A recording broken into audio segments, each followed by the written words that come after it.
اعوذ باللہ من الشیطان اللعین الرجیم بسم اللہ الرحمن الرحیم الحمد للہ وکفا وسلام علی عبادہ الذین اصطفیٰ. درود بھیجیے محمد و آل محمد.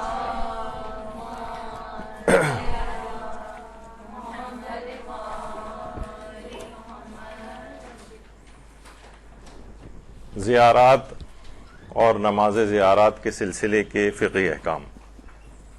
اچھا، پہلے تو اس میں ایک چیز عرض کر دی جائے کہ اس میں بہت سے ضمنی باتیں بھی آپ کی خدمت میں عرض کی جائیں گی، کیونکہ بہت سے درس سننے والے ایسے ہیں کہ وہ بس ہاں یا نہیں والے جوابات سننا چاہتے ہیں اور ہمیشہ یہ شکایت کرتے ہیں کہ بعض اوقات گفتگو بہت طویل ہو جاتی ہے.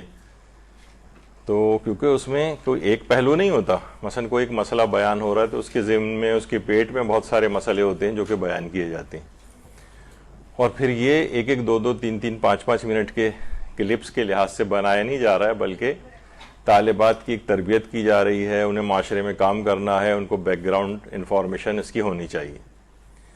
تو ابھی آپ دیکھیں گے کہ اس میں ضمنی کتنے سارے مسئلے، زیارات کے سفر کے سلسلے کے کچھ اہم فقہی احکام ہیں. نماز زیارت کے سلسلے میں لوگ بہت سارے سوالات کرتے ہیں، آپ کے دماغوں میں بھی اٹھتے ہوں گے، تو ان تمام پہلوؤں کو انشاءاللہ بیان کیا جائے گا. دیکھیے، سب سے پہلی بات تو یہ ہے کہ اس قدر ثواب ہے زیارت امام حسین علیہ الصلوۃ والسلام کا. اللہم صلی علی محمد و آل محمد. کہ ہمارے چھٹے امام جعفر صادق علیہ الصلوۃ والسلام اللہم صلی علی محمد و آل محمد یہ بات بیان کرتے ہیں کہ امام حسین کی زیارت کرنے والوں کے لیے اس کے گناہوں کو پل بنا دیا جائے گا، جو اس کے گھر کے دروازے پر ہوگا، اور پھر وہ اس کو عبور کر لے گا جس طرح کوئی پل کو عبور کر کے پیچھے چھوڑ دیتا ہے. یعنی اس طرح سے اس کے گناہ بالکل معاف ہو جائیں گے اور وہ پاک و پاکیزہ ہو کر زیارت کے سفر سے واپس آئے گا. اور اس قدر ثواب ہے خود زائر کا.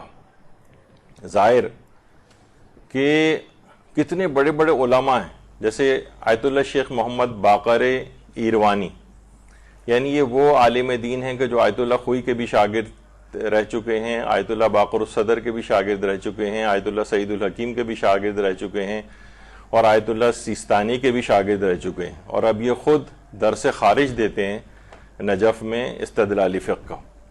ان سے جب یہ سوال کیا گیا کیا وجہ ہے کہ بڑے بڑے علماء، مراجع، فقہا، زوار حضرت ابا عبداللہ کے سامنے اپنی ہر حیثیت کو بھول کر زائرین کی خدمت پر تیار ہو جاتے ہیں. یعنی کوئی بوٹ پالش کرتا ہوا وہاں پہ نظر آ رہا ہے، کوئی زائرین کے پاؤں کو دھوتا ہوا نظر آ رہا ہے.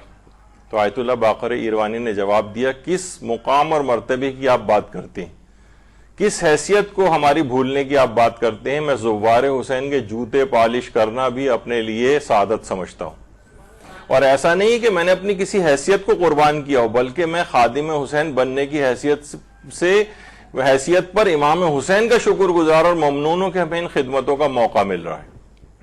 بہت اہم بات ہے یہ. لیکن لوگ عام طور پر کیا کرتے ہیں کہ بہت معمولی سی عبادت سمجھ لیا گیا، اور عام طور پر زیارات کے اوپر بھی اعتراضات شروع کر دے دیے کہ ہر سال انسان زیارت پہ چلا جائے اور اس کو بہت سارے اور ثواب کے کام دکھانے لگتے ہیں. اس کا مطلب ہے کہ وہ زیارت امام حسین کو کوئی معمولی چیز سمجھتا ہے اور کہتا ہے کہ نہیں، اس کے متبادل فلاں فلاں کام جو ہے نا وہ اور زیادہ اچھا ہے کہ اس کام کو چھوڑ کر وہ نیک کام کر لیا جائے، وہ کسی کی جو ہے وہ اسکول کی فیس دے دی جائے اور فلاں. تو وہ تو اسکول کی فیس آدمی کتنی، جو زیارت پہ جاتے ہیں وہ ویسے بھی اسکول فیسیں بھی دیتے رہتے ہیں لوگوں کی، لیکن اس وجہ سے لوگوں کو دوسرے ثواب کے کام دکھا کر زیارت کے سفر سے برگشتہ نہیں کرنا چاہیے.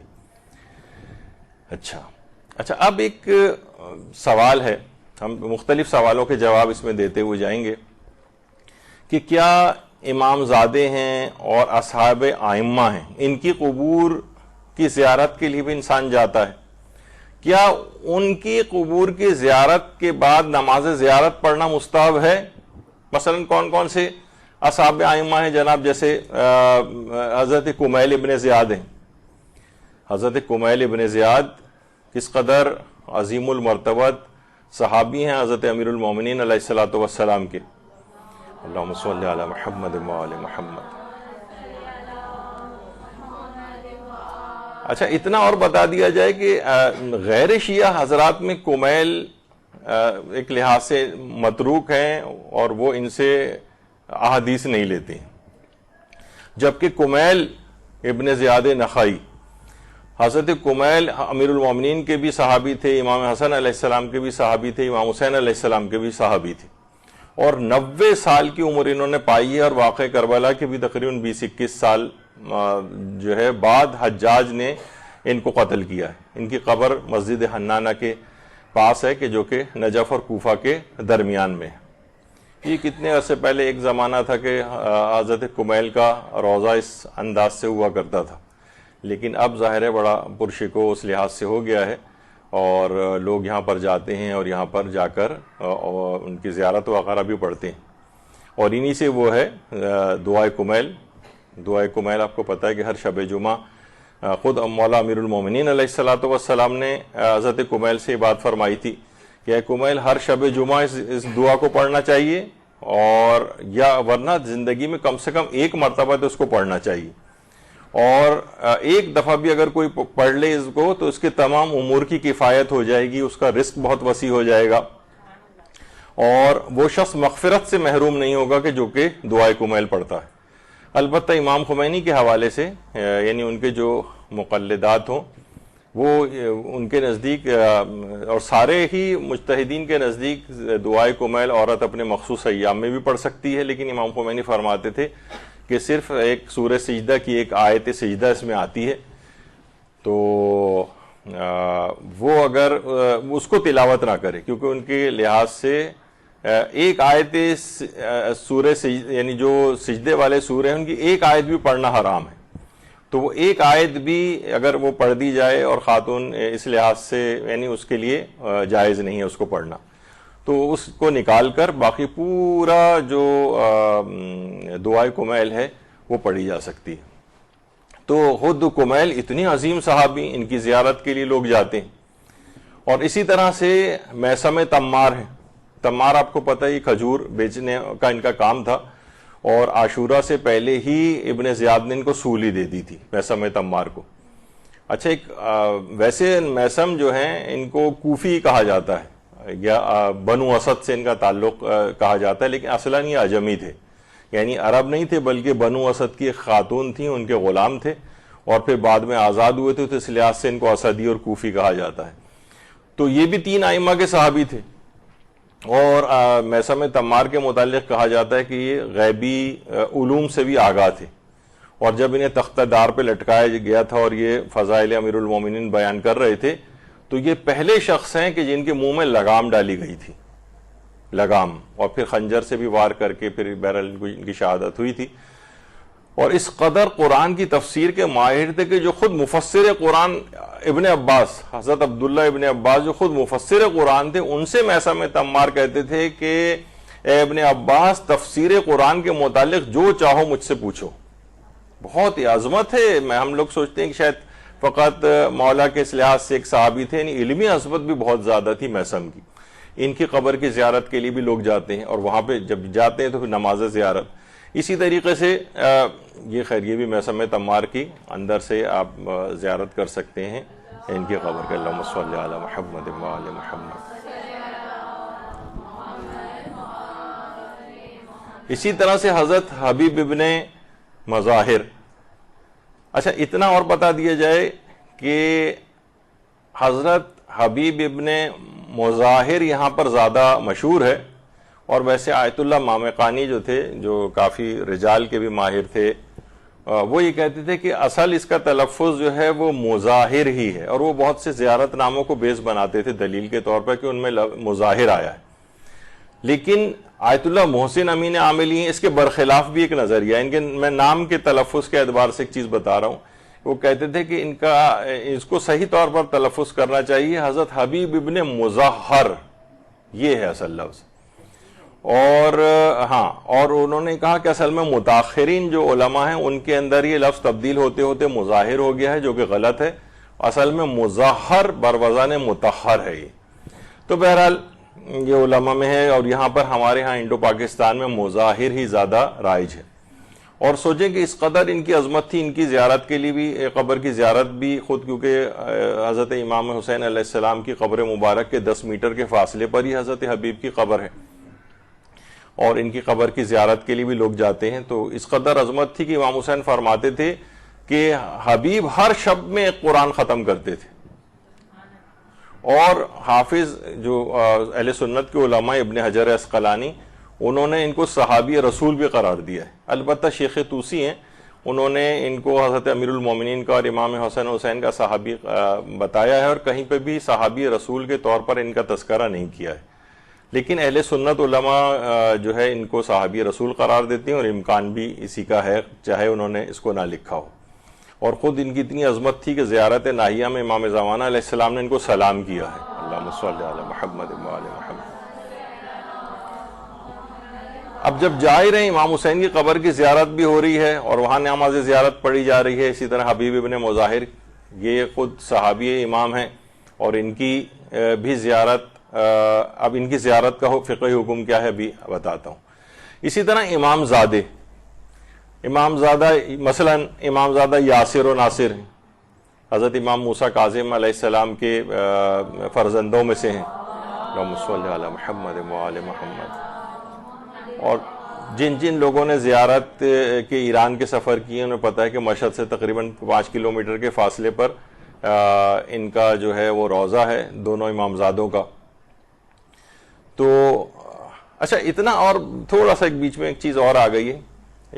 کچھ عرصے پہلے یہاں پر مولانا تقی مہدوی صاحب قبلہ تشریف لائے تھے، تو ان سے اسی طرح جو مختلف وہاں پر بہت زیادہ روضے بنے ہوئے امام زادوں کے، ان کے حوالے سے بات ہو رہی تھی. تو وہ فرما رہے تھے کہ ان کے اپنے استاد ہیں جو کہ اس میں ایران میں سب سے زیادہ تخصص رکھتے ہیں امام زادوں کی تحقیق میں.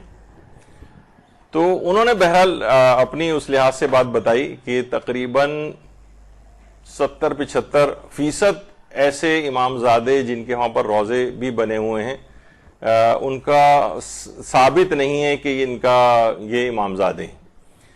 تو لیکن یہ کہ شہرت بہت ہو گئی ہے، اور اس کے اندر شہرت بھی جو ہے وہ سمجھی جاتی ہے اوتھینٹک، کہ اگر شہرت ہو گئی کہ فلاں شخص جو ہے، تو اس میں کوئی وہ نہیں کرنا چاہیے. جیسے کہ میں نے آپ کو شاید اس سے پہلے بتایا تھا کہ حضرت زینب سلام اللہ علیہا کے متعلق، اللہم صلی علی محمد و آل محمد، کہ شیعوں کا قول مشہور یہ ہے کہ ظاہر ہے کہ وہ دمشق میں دفن ہے، جہاں سب لوگ ان کی زیارت کے لیے جاتے ہیں، لیکن ان کا ایک روضہ مصر میں بھی ہے اور ان سے منسوب ہے. اور کچھ ہمارے علماء اس بات کے بھی قائل ہیں کہ وہ اگرچہ وہ قول اس لحاظ سے شہرت نہیں رکھتا ہے، لیکن وہ تو آیت اللہ صافی گل پائگانی فرماتے تھے کیا اس میں مسئلہ ہے کہ آپ دونوں جگہوں کی زیارت کے لیے چلے جائے کریں. یہ تو خیر ہے ہی قول مشہور اور اطمینان بخش ہے کہ ان کا روضہ یہی ہے. اور لیکن یہ کہ جب ایک احتمال اور امکان موجود ہے، اور وہ بھی علماء اس کے بھی کچھ قائل رہے ہیں، یا بہت کچھ علماء ایسے بھی ہیں کہ مثلا جن کا محسن امین عاملی، وہ ان کا نظریہ یہ تھا کہ حضرت زینب مثلا مدینہ منورہ ہی میں دفن ہے. وہ کہتے ہیں ان کا مدینہ آنا تو ثابت ہے، لیکن مدینہ سے باہر جانا ثابت نہیں. تو علماء میں تاریخی بہت سے اصل میں چیزیں ہمارے ہاں بہت زیادہ عقائد کی طرح سے تاریخ کی باتوں کو لے لیا جاتا ہے، لیکن بہرحال قول مشہور وہی ہے کہ وہ دمشق میں دفن ہے. تو میں یہ بتا رہا تھا کہ بہت سے امام زادوں کے حوالے سے یہ ہوتا ہے کہ ان کا ہونا ثابت بھی نہیں ہے، لیکن پھر بھی آیت اللہ تقی بہجت یہ بات فرماتے تھے کہ اولاد ائمہ کے قبور کی زیارت کے لیے جایا کرو. یہ تمام حضرات جو ہیں ایک میوے کی مثال ہے، یعنی وہ اس کی مثال دیتے تھے جیسے مختلف وائٹامنس ہوتے ہیں، اور ہر وائٹامن کی الگ خصوصیت ہوتی ہے. Vitamin A, B, C, D اور وائٹامن کے، اور اس طرح سے بہت ساری ورائٹی. ہر وائٹامن کے الگ الگ خصوصیات اور فائدے ہیں، ہر پھل کے الگ خصوصیات اور فائدے ہیں. تو وہ کہتے تھے کہ ہر ایک کی زیارت کے لیے انسان جائے اور الگ الگ فوائد بہرہ مند ہو جائے اس سے.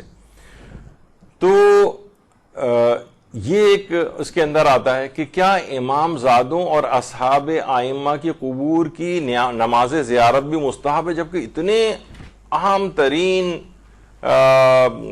جو ہیں یہ اصحاب ہیں اور امام زادے، تو ان کی نماز زیارت کا خصوصی استحباب ثابت نہیں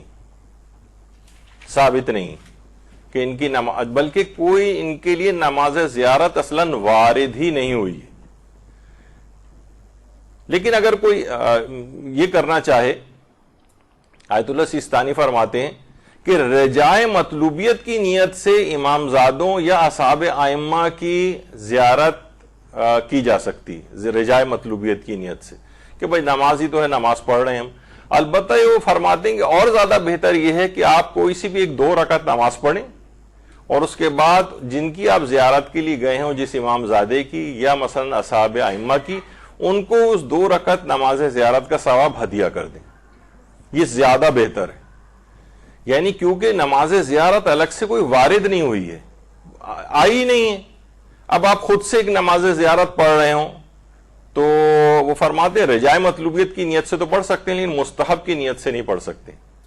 مستحب کے معنی کہ مستحب یہ کہ حکم خدا یہ ہے کہ نماز زیارت پڑھی جائے، مستحب بھی تو حکم خدا ہے نا، تو مستحب کے عنوان سے کوئی زیارت آئی نہیں، کیونکہ اس لحاظ سے ایک امید ثواب میں ایک اچھی چیز ہے، 2 رکعت نمازی تو پڑھ رہے ہیں، لیکن زیادہ وہ بہتر ہے، وہ یہ فرماتے ہیں کہ 2 رکعت ایک ایسی عمومی ایک نماز پڑھی جائے، کیونکہ نماز الصلاۃ خیر موضوعین، بہترین موضوع ہے، چاہے کوئی کم پڑھے زیادہ پڑھے، حدیثوں میں یہی آیا ہے۔ تو بہرحال یہ زیادہ بہتر ہے کہ اس کا ثواب ان معصومین جو اصحاب معصومین ہیں یا اولاد ائمہ ہیں ان کو ہدیہ کر دیا جائے۔ اچھا، آیت اللہ خوئی بھی یہ بات فرماتے تھے کہ خصوصی استحباب ان کا ثابت نہیں کہ خصوصیت کے ساتھ نام لے کے آیا ہو کہ جناب ان کی نماز زیارت پڑھی جائے، اور آیت اللہ اسحاق فیاض بھی فرماتے تھے کہ مستحب ہونا اس کا ثابت نہیں ہے، مستحب نہیں ہے۔ اچھا، پھر ایک سوال ایک اور چیز بھی آتی ہے، وہ یہ ہے کہ ایک سوال ہوتا ہے، کیونکہ زیارات سے ملحقہ ہم بہت سارے فقہی احکام کو اس وقت ڈسکس کر رہے ہیں، اور کچھ اس طرح کی باتیں بھی اس کے اندر آ جاتی ہیں کہ نماز کے بعد عام طور پر ہم دیکھتے ہیں کہ امام حسین علیہ السلام کی زیارت کھڑے ہو کے پڑھی جاتی ہے، پھر رخ کو بدلا جاتا ہے، اور اس کے بعد جو 8ویں امام کی زیارت پڑھی جاتی ہے، اور پھر قبلہ رخ ہونے کے بعد امام زمانہ علیہ السلام کی زیارت پڑھی جاتی۔ تو دیکھیے، سب سے پہلی بات تو یہ ہے کہ کوئی شرعی حکم نہیں ہے کہ اسی طرح سے ان 3 ہی کی پڑھی جائے، ویسے اور ائمہ کی بھی ملا کر کوئی چاہے تو پورے 4 معصومین کو بھی کی زیارت بھی پڑھ سکتا ہے۔ اچھا، کیونکہ الگ سے کوئی حکم نہیں ہے کہ نماز کے بعد لازمی زیارت پڑھی جائے، تو پھر ہمارے یہاں رائج کیسے ہو گئی ہے؟ کیونکہ دیکھیے اصلاً زیارت کیا ہے؟ سلام ہے، ہم سلام کر رہے ہیں ان کو۔ دیکھیے اس کی وجہ، رائج ہونے کی وجہ شاید جنہوں نے رائج کی ہو اس کو، اور شیعہ ثقافت میں اس لحاظ سے آ گئی ہے کہ امام حسین علیہ السلام نے اس قدر عظیم قربانی دی، تو ایسا نہ ہو بالکل ایک جنگل بیابان میں وہ شہید کر دیے گئے، تو ایسا نہ ہو کہ ان کی اس عظیم قربانی کو بھولا دیا جائے، تو روزانہ ہر نماز کے بعد ان کو سلام کر کے ان کو یاد کیا جائے۔ ایک تو وجہ امام حسین کے حوالے سے یہ، یعنی امام حسین علیہ السلام کی زیارت ہم یوں پڑھ رہے ہیں کہ ان کی اس عظیم قربانی کو بھولا نہ دیا جائے، اور روزانہ کئی مرتبہ ہر نماز کے بعد اس طرح سے ہو رہا ہے۔ جس اعتبار سے بھی اس کو رائج کیا گیا، بہت اچھا رائج کیا گیا، اگرچہ یہ نماز کا جز نہیں ہے، لیکن یہ کہ بہرحال اس کو رائج کیا گیا تو بہت اچھا ہے کہ لوگ اس کو کہیں بھلا نہ دیں۔ اسی طریقے سے مثلاً حضرت امام علی رضا علیہ السلام کی زیارت جو ہے وہ پڑھی جاتی ہے، اللہم صلی علی محمد وآل محمد، کہ امام تمام لوگوں سے دور ایک غریب الوطنی میں شہید کر دیے گئے، ایسا نہ ہو کہ ان کی زیارت کو بھی بھلا دیا جائے اور ان کو فراموش کر دیا جائے، تو ان کی زیارت کو بھی الگ سے 8ویں امام کی کو خاص طور پر یہ رائج کیا گیا، اور ایسا نہ ہو کہ امام زمانہ علیہ السلام کی طولانی غیبت سے لوگ اتنی غیبت کا زمانہ اتنا طولانی ہو گیا کہ ان کو بھی کہیں فراموش نہ کر دیا جائے، تو ہر نماز کے بعد ان کو سلام کر کے ان کو یاد رکھا جائے۔ تو الگ سے ایسا کوئی فقہی حکم نہیں ہے کہ بس ان 3 ہی ائمہ کی زیارت جو ہے وہ پڑھی جا سکتی ہے اور کسی کی نہیں پڑھی جا سکتی، ایسا نہیں ہے، بلکہ دیگر ائمہ کی بھی پڑھی جا سکتی ہے، لیکن رائج ہونے کی وجہ یہ میں نے آپ کی خدمت میں بیان کی کہ ایسا نہ ہو کہ اس طرح سے ہو جائے۔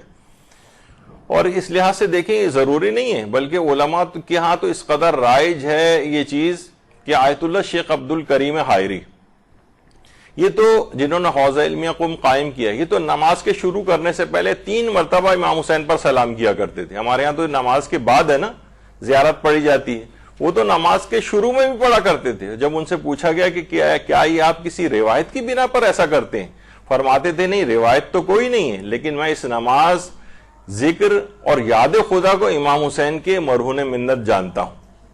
یہ آج جو کچھ بھی مکتب ہمارا زندہ ہے امام حسین کی وجہ سے زندہ ہے۔ اور آیت اللہ شیخ عبدالکریم حائری جن کی فوٹو بھی اوپر نظر آ رہی ہے، یہ خاک کربلا کی بنی ہوئی ایک تصویر کو باقاعدہ اپنے امامے کے اوپر رکھتے تھے اور اس کے بعد پھر نماز شروع کیا کرتے تھے۔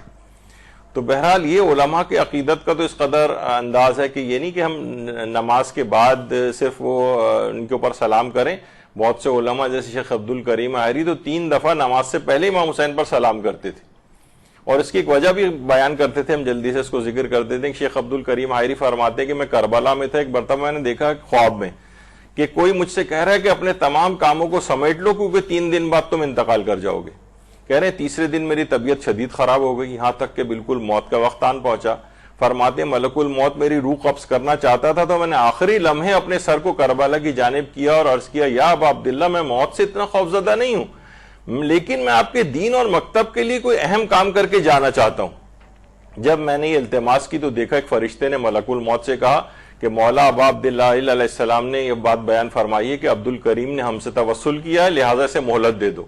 اس کے بعد ملک الموت چلا گیا، میں ہوش میں آیا تو دیکھا کہ مجھ پہ کپڑا ڈال دیا گیا ہے، لوگ گریا کر رہے ہیں، وہ سوچ رہے تھے کہ میں مر گیا ہوں۔ میں اٹھنا چاہتا تھا لیکن حرکت نہیں کر سکتا تھا، تو انہوں نے کہا کہ میں نے بہت سختی سے اپنے بدن کو حرکت دی، تو میرے اطراف میں کھڑے ہوئے لوگوں نے کہا کہ یہ مرے نہیں ہیں، ان کا تو بدن حرکت کر رہا ہے۔ کپڑے کو ہٹایا گیا تو میں دوبارہ زندہ ہو گیا۔ آپ کے بیٹے نے بھی اس داستان کو بہت مفصل بیان کیا ہے، وہ لکھتے ہیں کہ اس کے بعد آپ نے امام حسین کے اس معجزے کی برکت سے حوزہ علمیہ قم کی بنیاد رکھی۔ گنجینہ دانشمندان جو کتاب ہے، درود بھیجیے محمد و آل محمد پر۔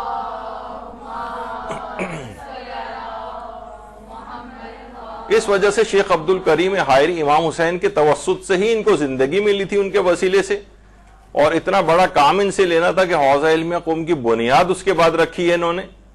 تو ایک بہت اہم چیز ہے کہ وہ نماز سے پہلے، بعد میں نہیں بلکہ پہلے بھی امام حسین کو سلام کیا کرتے تھے۔ امام خمینی کے متعلق مشہور ہے کہ امام خمینی ہر نماز سے پہلے اور ہر نماز کے بعد سید الشہداء سے اظہار عقیدت فرماتے تھے۔ ان کو اس سے پہلے بھی سلام کرتے تھے اور اس کے بعد بھی سلام کرتے تھے، یعنی پہلے بھی زیارت پڑھتے تھے ان کی اور اس کے نماز کے بعد بھی زیارت پڑھتے تھے۔ اور اسی طرح سے آیت اللہ سید عبدالحادی شیرازی کے متعلق بھی ملتا ہے کہ ہمیشہ نماز کی تکبیرۃ الاحرام سے پہلے کہا کرتے تھے السلام علیک یا ابا عبداللہ الحسین۔ فرماتے تھے کہ نماز کی تکبیرۃ الاحرام سے پہلے امام حسین کی زیارت کا مختصر سا جملہ نماز میں خشوع و خضوع پیدا کرنے کے لیے بہت مجرب ہے۔ اچھا، جو افراد جنہوں نے اس کی پریکٹس کی ہے وہ خود آ کر، یعنی جب یہ بات بتائی گئی تو کتنے لوگوں نے ہمیں بات بتائی کہ واقعتاً ہم نے جب سے یہ کرنا شروع کیا تو ہمارا نمازوں میں خشوع و خضوع پہلے کی نسبت بہت زیادہ بہتر ہو گیا۔ تو بہرحال نماز سے پہلے سلام کرنا، نماز کے بعد سلام کرنا، یہ علماء کی اس میں بھی رائج رہا ہے، اور امام حسین کی خصوصیت اس لحاظ سے زیارت کی یوں بنی ہے کہ دین پورا انہوں نے بچایا ہے، تو اس لحاظ سے ان کی یاد کو باقی رکھنے کے لیے یہ چیز رائج ہو گئی، اللہ نے رائج کروا دی۔ اچھا، ایک چیز اور زیارت پڑھنے کے حوالے سے ہے کہ کیا زیارت پڑھتے وقت انگلی سے اشارہ کرنا ضروری ہے؟ انگلی سے۔ تو اب دیکھیے کہ روایت کے اندر بہت سے لوگ اس کا مذاق اڑانے لگے، بھئی یہ اشارہ انگلی سے کرنے کی کیا ضرورت ہے؟ تو حضرت امام جعفر صادق علیہ السلام نے، اللہم صلی علی محمد و آل محمد، ایک راوی ہے صدیر، اس سے کہا کہ آیا تم ہر روز قبر حسین کی زیارت کرتے ہو؟ تو اس راوی کہتا ہے میں نے کہا میں آپ پر قربان جاؤں، میں نہیں، روز تو نہیں کرتا۔ اس پر آپ نے فرمایا کہ تم کس قدر جفاکار ہو؟ امام نے فرمایا کہ کیا ہر جمعے، ہر ماہ اور ہر سال زیارت کرتے ہو؟ میں نے کہا کچھ سال ایسے تھے جن میں نے زیارت کی تھی۔ امام نے فرمایا صدیر تم لوگ امام حسین کے ساتھ کیسی جفا کرتے ہو؟ پھر امام نے زیارت امام حسین کی فضیلت بتا کے سوال کیا کہ تم ہر جمعے کو 5 مرتبہ اور ہر دن میں 1 مرتبہ روضہ حسین کی زیارت نہیں کرتے ہو؟ میں نے کہا آپ پر فدا ہو جاؤں، ہمارے اور روضہ حسین کے درمیان تو کئی فرسخ کا فاصلہ ہے، یعنی کیسے زیارت کروں؟ تو امام نے فرمایا اپنے گھر کی چھت پر جاؤ، کھلے آسمان کے نیچے، یعنی پھر دائیں بائیں دیکھو اور اپنا سر آسمان کی طرف بلند کرو اور روضہ اقدس کی سمت اشارہ کر کے کہو، یعنی انگلی سے اشارہ، السلام علیکہ یا ابا عبداللہ، اور اس کے بعد السلام علیکہ ورحمۃ اللہ وبرکاتہ، جو مختصر ترین نمازیں، جو مختصر ترین زیارت امام حسین ہے۔ پس اس سے تمہارے لیے ایک زیارت لکھی جائے گی، اور وہ زیارت حج و عمرے کے برابر ہوگی۔ صدیر کا بیان ہے کئی بار ایسا ہوتا ہے کہ مہینے میں 20 مرتبہ سے بھی زیادہ یہ عمل کیا کرتا تھا۔ اچھا، اب اس کے اندر بھی آپ نے دیکھا کہ انگلی سے اشارے کا تذکرہ کئی روایتوں میں آیا، ایک تو اسی روایت کے اندر آیا ہے۔ اچھا، یہاں پہ ایک چیز اور بتا دی جائے کہ آپ نے دیکھا کہ اس کے اندر یہ بات کہی گئی ہے کہ اپنے گھر کی چھت پر جاؤ۔ یہ چھت پہ جانے کا کیوں ہے؟ ویسے الگ سے تو روایتوں میں نہیں آیا، لیکن علماء نے کچھ حکمتیں اس کی بتائی ہیں کہ دیکھیے اس زمانے میں ادوار تقیہ اتنے سخت گزرے ہیں تاریخ میں کہ وہ یعنی اپنے ہی گھر میں، اب تو خدا کا شکر ہے کہ پورا گھر ہی محبان اہل بیت پر مشتمل ہوتا ہے۔ پہلے کوئی بھروسہ نہیں ہوتا تھا کہ سگا بھائی دشمن اہل بیت ہے، بیوی دشمن اہل بیت اندر چھپی ہوئی اس کے اندر ہے، اور حاکموں کے جاسوس اس لحاظ سے ہوا کرتے تھے۔ اب اگر امام حسین کو گھر میں اس طرح سے سلام کریں گے سب کے سامنے تو پکڑ میں آئیں گے، مخبری ہو جائے گی، جان کو خطرہ ہے۔ تو اس زمانے میں ایک لگتا ایسا ہے کہ ان ادوار تقیہ کی وجہ سے، سخت ترین ادوار کی وجہ سے حکم ہوا کہ کھلے آسمان کے نیچے جاؤ، یعنی کوئی دیکھنے والا نہ ہو، گھر کی چھت پہ چلے جاؤ۔ عام طور پر وہاں اس طرح سے افراد نہیں ہوتے کہ کسی پر یعنی کسی کی نگاہ اس لحاظ سے نہ پڑے۔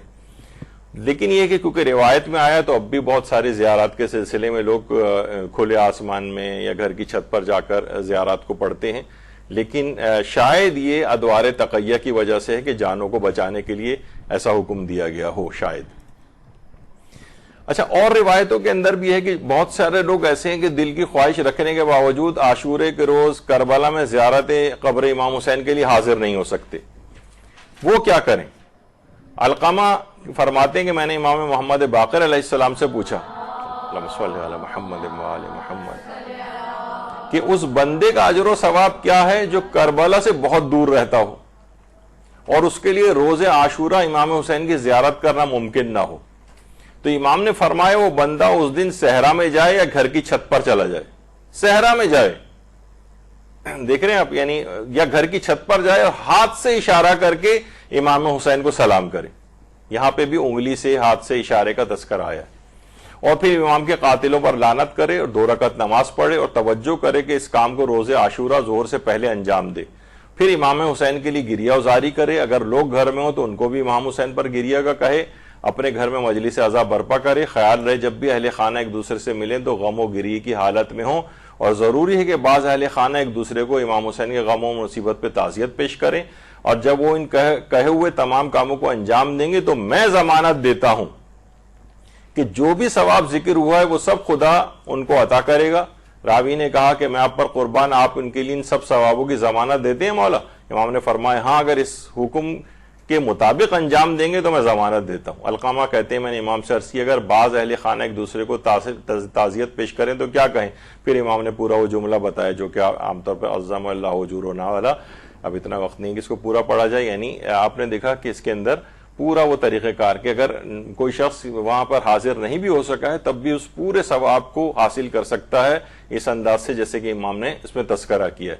تو اس میں وہی گھر کی چھت پہ جانا یا صحرا میں جانا یا ایسی جہاں پہ لوگ موجود نہ ہوں، پھر ہاتھ کے اشارہ کر کے امام حسین پر سلام کرنا۔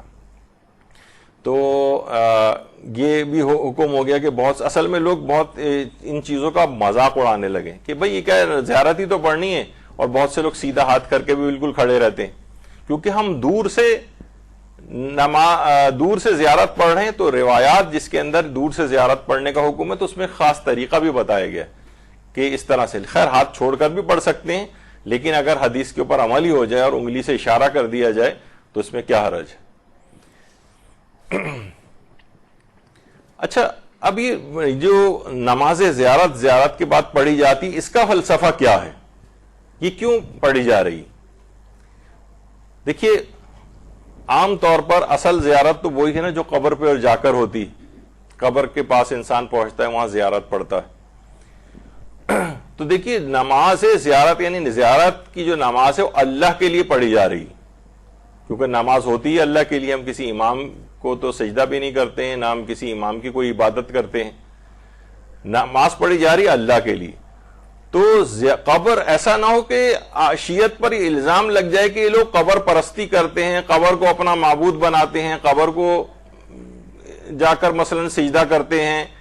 اس الزام کو ہٹانے کے لیے بھی غالباً کہ ایسا نہ ہو کہ ان کے اوپر کسی طرح کی قبر پرستی کا الزام لگ جائے، جیسے کہ بہت سے لوگ ابھی تک کرتے ہیں.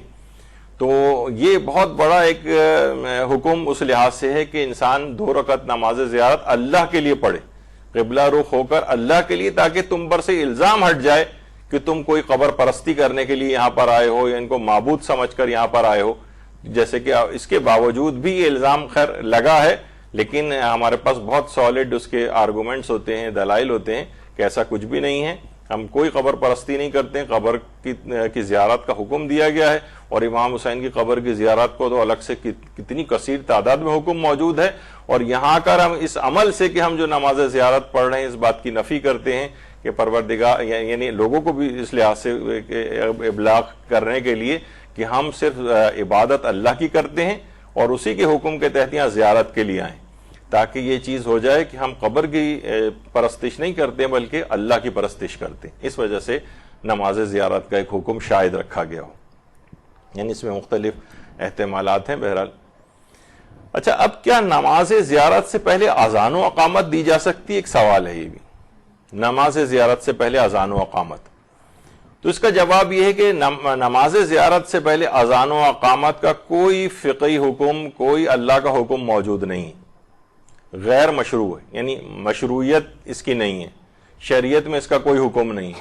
حتیٰ کہ رجائے مطلوبیت کی نیت سے بھی اذان و اقامت اس کے لیے نہیں دی جا سکتی. یعنی آیت اللہ سیستانی بھی فرماتے ہیں کہ رجائے مطلوبیت کے لیے کم سے کم کوئی ایک حدیث تو ہونی چاہیے. مثلا کوئی ضعیف حدیث ہی اگر ہوتی بالفرض جس کے اندر یہ ہوتا کہ نماز زیارت سے پہلے اذان و اقامت دو، تو مجتہد کہہ دیتا ہے کہ چلو حدیث ضعیف ہی تو ہے، رجائے مطلوبیت کی نیت سے دے دو اذان و اقامت. لیکن یہاں پر کوئی مشروعیت ہی نہیں ہے، کوئی ضعیف سے ضعیف حدیث بھی موجود نہیں. دیکھیے بہت سی اذان و اقامت جس طریقے سے یہ نماز جنازہ پڑھی جاتی ہے تو الصلاۃ الصلاۃ 3 دفعہ کہا جاتا ہے، لیکن الگ سے کوئی اذان یا اقامت کہنے کا حکم نہیں. وہ بھی اس لحاظ سے روایات میں آیا ہے تو الصلاۃ الصلاۃ 3 دفعہ جو ہے وہ کہا جاتا ہے اس سے پہلے، لیکن اس میں کوئی مشروعیت نہیں ہے. تو نماز زیارت سے پہلے کسی اذان اور اقامت کی کوئی ضرورت نہیں، اور براہ راست جو ہے وہ نماز زیارت تکبیرۃ الاحرام کہہ کے پڑھی جائے. نماز زیارت کی نیت کیسے کی جائے؟ بس نیت یہی کی جاتی کہ نماز زیارت پڑھ رہے ہیں. اصلاً اس پہ بھی ہماری پوری جو نماز، بہترین نماز کیسے پڑھے گی، جو ایک سیریز چلی تھی تو اس میں نیت کی بھی چیزیں بہت ساری بتائی گئی تھی. تو لوگ عام طور پر نماز زیارت کی نیت، لوگ سوچتے ہیں نیت اس میں بہت زیادہ پورے الفاظ کہنے ضروری ہوتے ہیں. ہم مساجد کے اندر دیکھتے ہیں کہ اتنی دیر تک لوگ نیت کرنے میں لگاتے ہیں کہ پیش امام تقریباً سورہ الحمد بھی ختم کر چکا ہوتا ہے اور یہ نیت بھی نہیں ان کی پوری نہیں ہوئی ہوتی. میں نماز پڑھتا ہوں واجب قربتاً، اتنی دیر لگا رہے ہوتے ہیں کہ برابر والے کو بھی آواز آ رہی ہوتی ہے. ہم نے خود اپنی آنکھوں اپنے کانوں سے سنا ہے، آنکھوں سے دیکھا ہے کہ لوگ جو ہیں جناب اس طرح سے پوری الحمد نکل چکی ہوتی ہے، ان کی نیت ہی ختم نہیں ہو رہی ہوتی اور ثواب سے بھی محروم ہوتے ہیں. تو ہم بس یہی کہ نماز زیارت پڑھتا ہوں قربتاً اللہ، اور کس کی پڑھتا ہوں وہ آپ کے دماغ میں ہوتا ہی ہے عام طور پر کہ جو ہم نے مثلا امام حسین کی زیارت پڑھی ہے تو اب میں اس کی نماز پڑھ رہا ہوں. تو اس میں لحاظ سے اس کی الگ سے کوئی خاص الفاظ نیت کرنے کی اس میں ضرورت نہیں. کیا نماز زیارت جماعت سے پڑھی جا سکتی ہے؟ جماعت سے مثلا یہ عام طور پہ دماغ میں آتا ہے کہ پورا کاروان گیا ہوا ہے کسی جگہ اور وہ بعض اوقات جلدی بھی کر رہے ہوتے ہیں. اب ہر شخص کو اگر چھوڑ دیا جائے عام طور پر کہ بھئی نماز زیارت سب لوگ پڑھ لیں تو کوئی دیر سے پڑھ رہا ہے، کوئی اور کاروان کو چلانا ہوتا ہے، تو دماغوں میں آتا ہے کہ ایسا نہ ہو کہ ایک جماعت کرا دی جائے تاکہ لوگ فوراً ایک ہی حدلے میں فارغ ہو جائیں جلدی سے 2 رکعت نماز پڑھ کے. تو یہ دماغ میں رہے کہ 2-3 صرف نمازوں کو چھوڑ کر کسی بھی مستحب نماز کی جماعت نہیں ہو سکتی. مثلا کوئی کہے کہ نماز جو ہے شب ہے ہم جماعت کے ساتھ پڑھ لیں، نہیں، مشروعیت نہیں ہے، جائز نہیں ہے اس طرح سے پڑھنا. صرف 2-3 جیسے میں نے کہا، مثلا عیدین کی نماز غیبت امام میں مستحب ہے، لیکن اصلاً جب یہ واجب نمازوں میں سے ہے کہ امام زمانہ علیہ السلام جب ظہور فرمائیں گے اللہم صلی علی محمد وآل محمد، تو عیدین کی نماز جو ہے واجب ہو جائے گی اس زمانے میں. تو بہرحال لیکن غیبت میں یہ مستحب ہے، لیکن اس کے لیے بھی یہ جماعت کے ساتھ جو ہے وہ پڑھی جا سکتی ہے. اسی طریقے سے ایک مستحب نماز ہے، آپ نے سنا ہوگا نماز استسقاء، جو کہ عام طور پر بارشیں وغیرہ نہیں ہوتی ہیں تو اس وقت نماز وہ بھی جماعت سے پڑھی جاتی ہے. اس کا استثناء ہے، اس کا الگ سے روایت میں آیا، ایکسیپشن ہے وہ.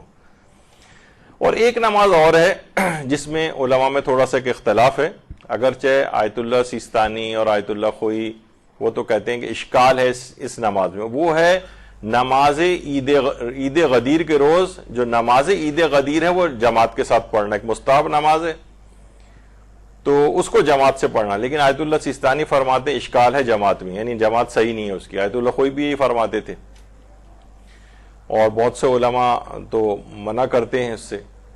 رہبر معظم کا فتویٰ ہے کہ وہ جماعت کے ساتھ نہیں پڑھی جا سکتی، آیت اللہ سیستانی کی اشکال ہے.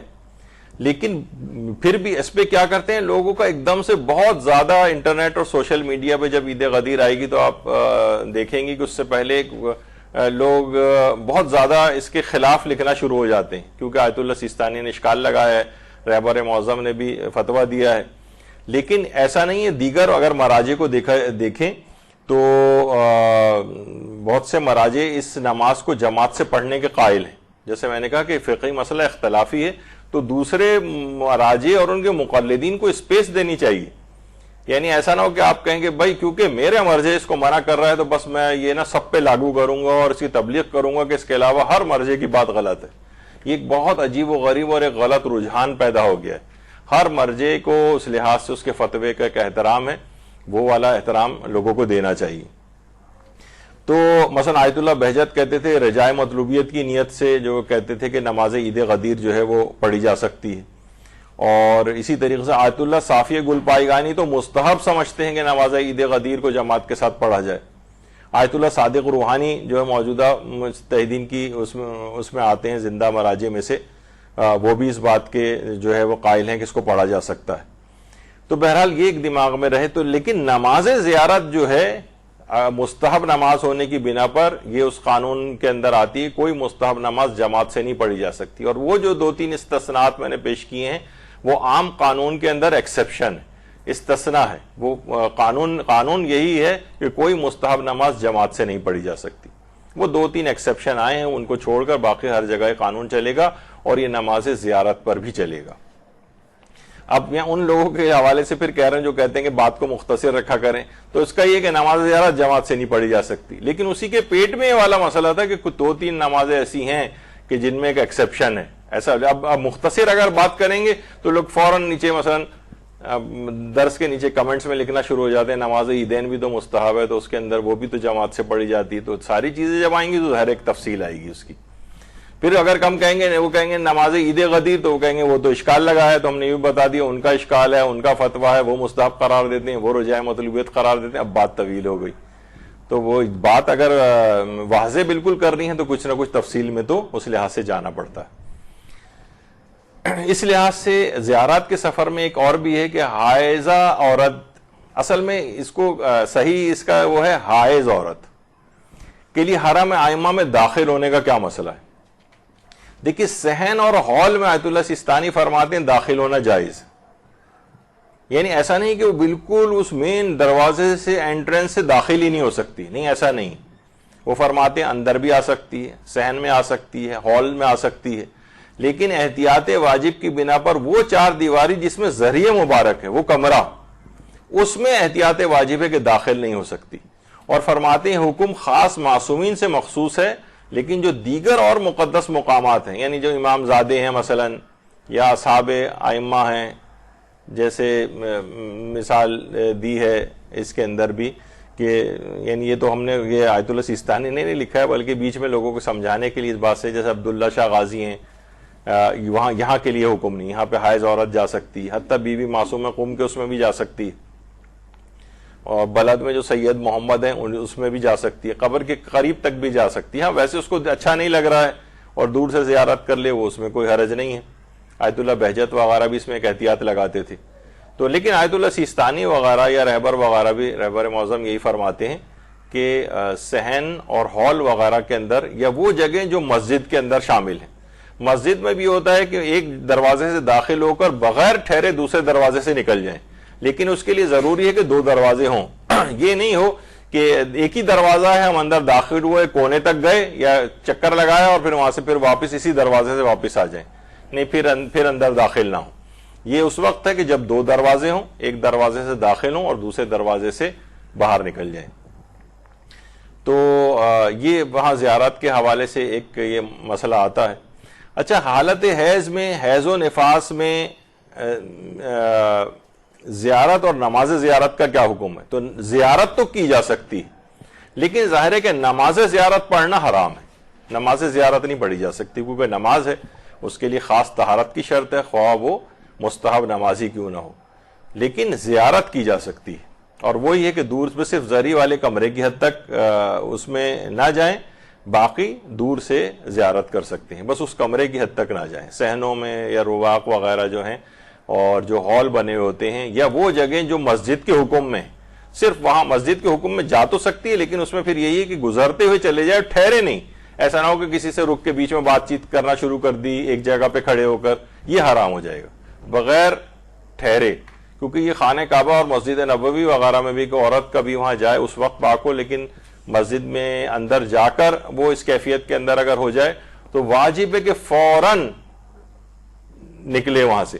اچھا، نکلنے کے لیے بھی تو اتنا طویل چلنا پڑتا ہے، تو بعض اوقات ایک تیمم کا بھی حکم وہاں پر آتا ہے، جو کہ ابھی موقع نہیں کہ اس کو بیان کیا جائے، کیونکہ یہ جو چل کر واپس بھی نکلنے کے لیے جائے گی تو اس میں بھی یہ اندر تو آ گئی ہے اس کے، تو پھر یہ ہے کہ اس وقت جو ہے تیمم کیا جائے. خیر، تو یہ ایک فقہی حکم ایک آتا ہے.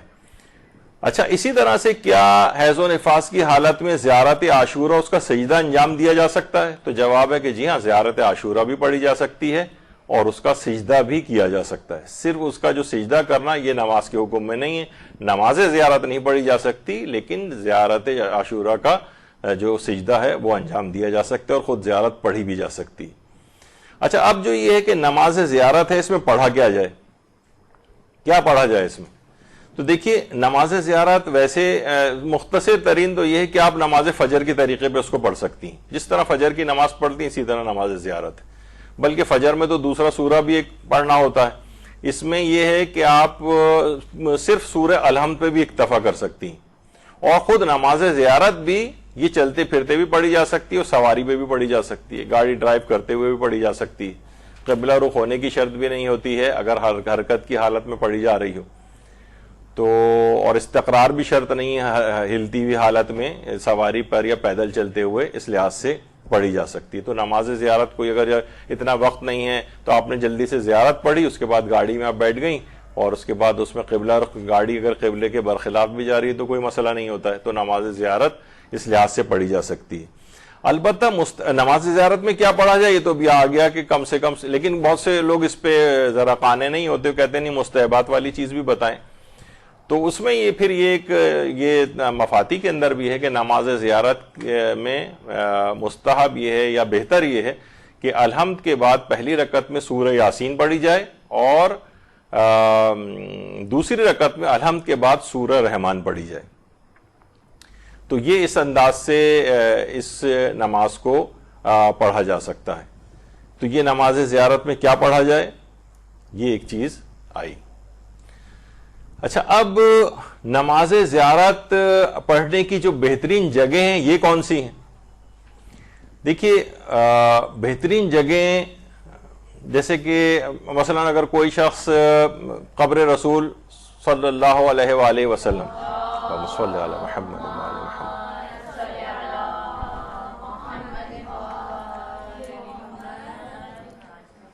تو وہاں تو روضہ رسول سب سے بہترین جگہ کہ نماز زیارت بھی آپ وہیں پر پڑھیں. لیکن ظاہر ہے کہ وہ وہاں پر لمیٹیشن ہے، قبر رسول کے قریب کوئی اس لحاظ سے جانے نہیں دیتا ہے، نہ وہاں جانے کا اس لحاظ سے کوئی رستہ ہے جہاں عام طور پر لوگ نماز پڑھتے ہیں، بس وہاں پڑھ سکتا ہے وہ روضہ رسول میں کسی بھی جگہ. لیکن دیگر جو معصومین ہیں ان کے سرحانے نماز پڑھنا کی جو جگہ ہے وہ ہے ان کا سرہانہ. سر اقدس جس جگہ پر ہوتا ہے اس میں قبلہ رخ ہو کر اس کے پیرالل جو ہے وہ نماز پڑھی جائے.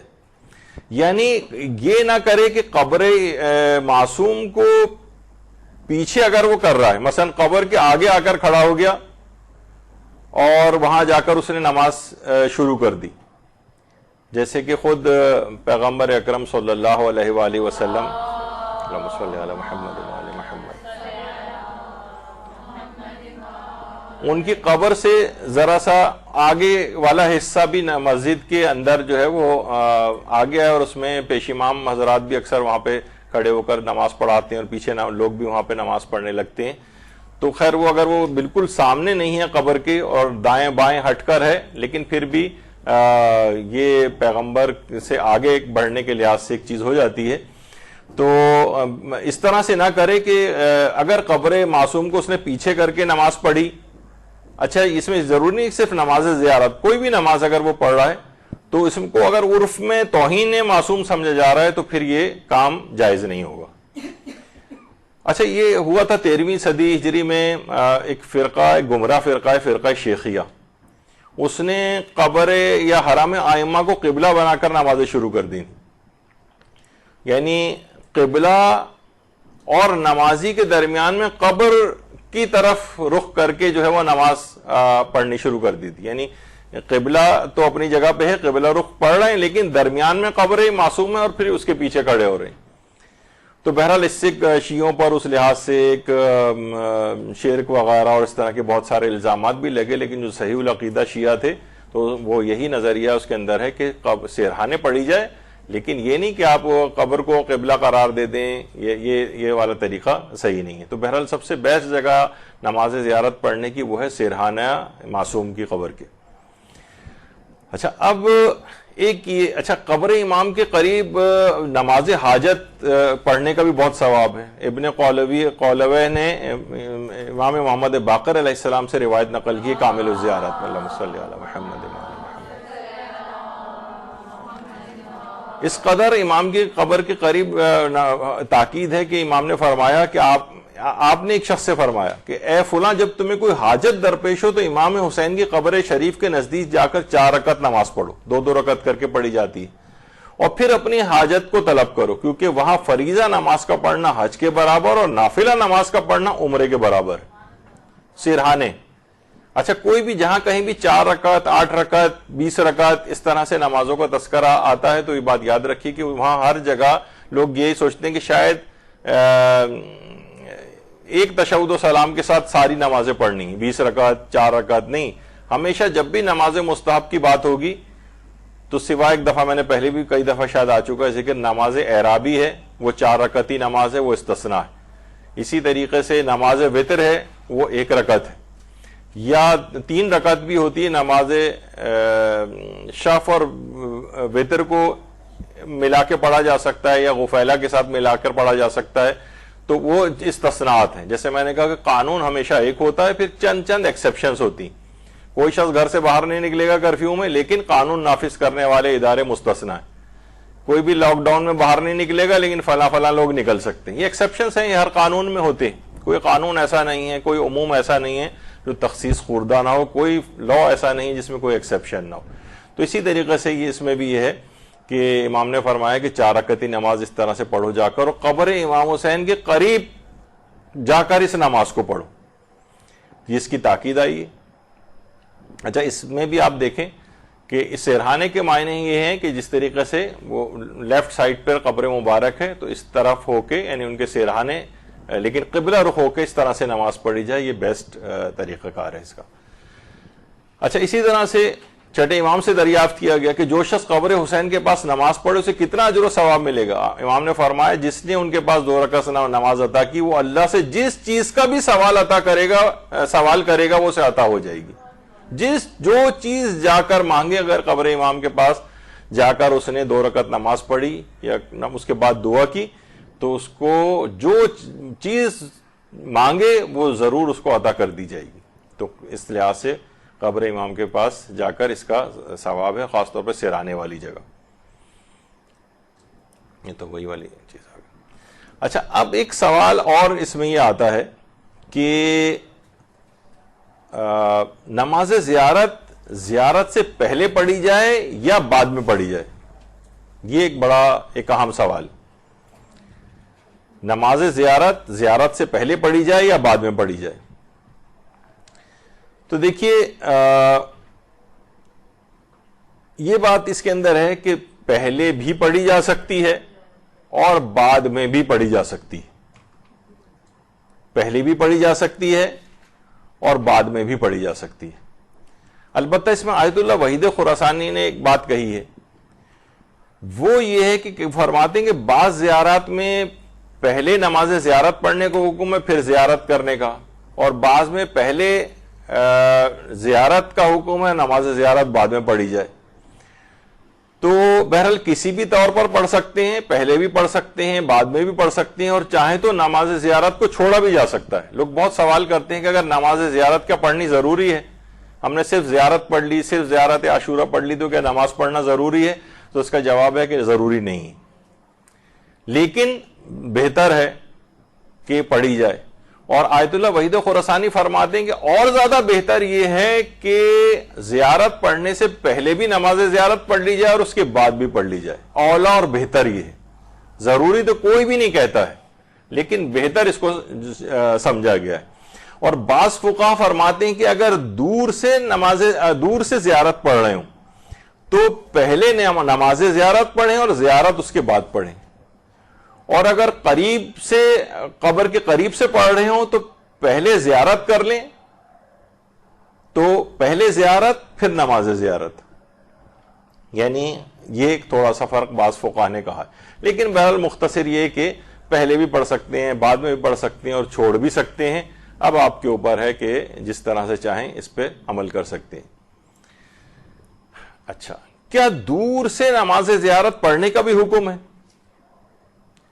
تو دیکھیے بعض روایات میں یہ ہے، اس سے پہلے جو آپ نے سنی تھی کہ اگر کوئی شخص وہاں نہ پہنچ سکے، ہم نے جو 2 روایتیں آپ کی خدمت میں پیش کی تھی تو اس میں بھی ہم نے کہا تھا کہ نہیں، اس طرح سے زیارت پڑھو اور 2 رکعت نماز پڑھنے کا اس میں حکم تھا.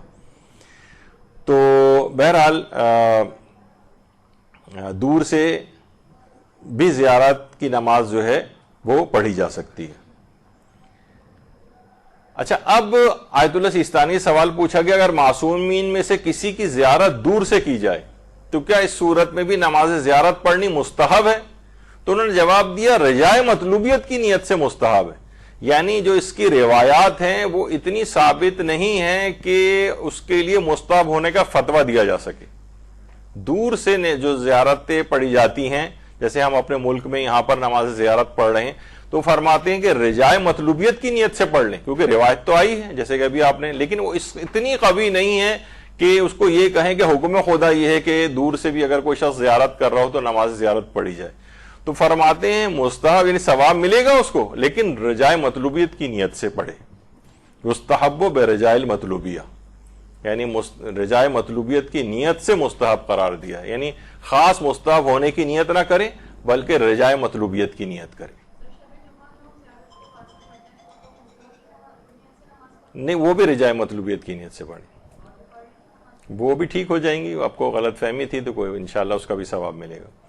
اچھا، اب یہ کہ اگر دور سے زیارت عاشورہ پڑھی جائے تو کیا نماز زیارت مستحب ہے؟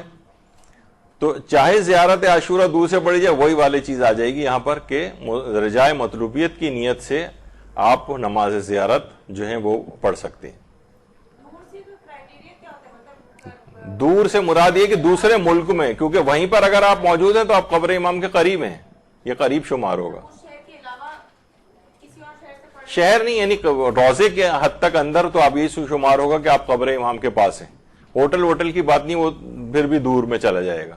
یعنی آپ جہاں پر موجود ہیں قبر امام کے قریب، اس روضے کے احاطے کے اندر جہاں نمازیں وغیرہ پڑھی جاتی ہیں، تو وہ تو قریب شمار ہوگا.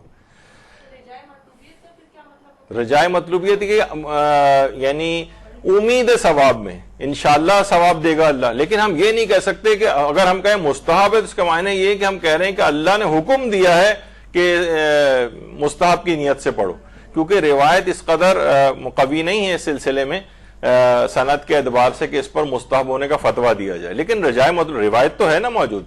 ہمارے ہاں ایک چیز یہ بھی ہے کہ عام طور پر ضعیف روایتوں کو لوگ سمجھتے ہیں کہ شاید ضعیف روایت کے معنی یہ ہیں کہ ضعیف روایت جھوٹی روایت ہے اور اس کو ایک حقیقت ہے روایت ضعیف. ہر شخص ہر جوان جو ہے نا انٹرنیٹ کے اوپر وہ جو ہے وہ ضعیف روایتوں کا ٹھپا لے کے جو ہے نا یہ روایت ضعیف وہ روایت ضعیف. ضعیف کے معنی جھوٹی روایت نہیں ہوتا ہے. ضعیف پہ علماء نے فتوے دیے ہیں. رسالہ عملیہ آپ کے ضعیف روایتوں کے مستحبات سے بھرے ہوئے ہیں اور وہ مراجع حتیٰ کہ خود ہمارے استاد محترم فرماتے ہیں کہ بہت سے میں ان کی چیزوں کا ذکر بھی نہیں کروں گا. نماز میں کتنی ہی رائج چیزیں ایسی ہیں جو ضعیف روایت سے ثابت ہیں جو آپ سمیت تمام بڑے بڑے علماء تک ان کے اوپر عمل کرتے ہیں. لیکن ایسا نہ ہو کہ بتانے سے آپ کا اور استخفاف ہو جائے, آپ کہیں گے اچھا یہ تو ضعیف روایت ہے تو چلو چھوڑو اس کو, ثواب سے بھی آپ محروم ہو جائیں. تو کتنی نماز کے اندر ایسی چیزیں ہیں کہ جو کہ ضعیف روایت سے ہیں, لیکن ضعیف روایت جھوٹی روایت نہیں ہوتی, تو اس کے اوپر عمل کیا جا سکتا ہے. اسی طریقے سے میں بیچ میں بات آ رہی, بہت سارے تاریخی واقعات بھی ہوتے ہیں.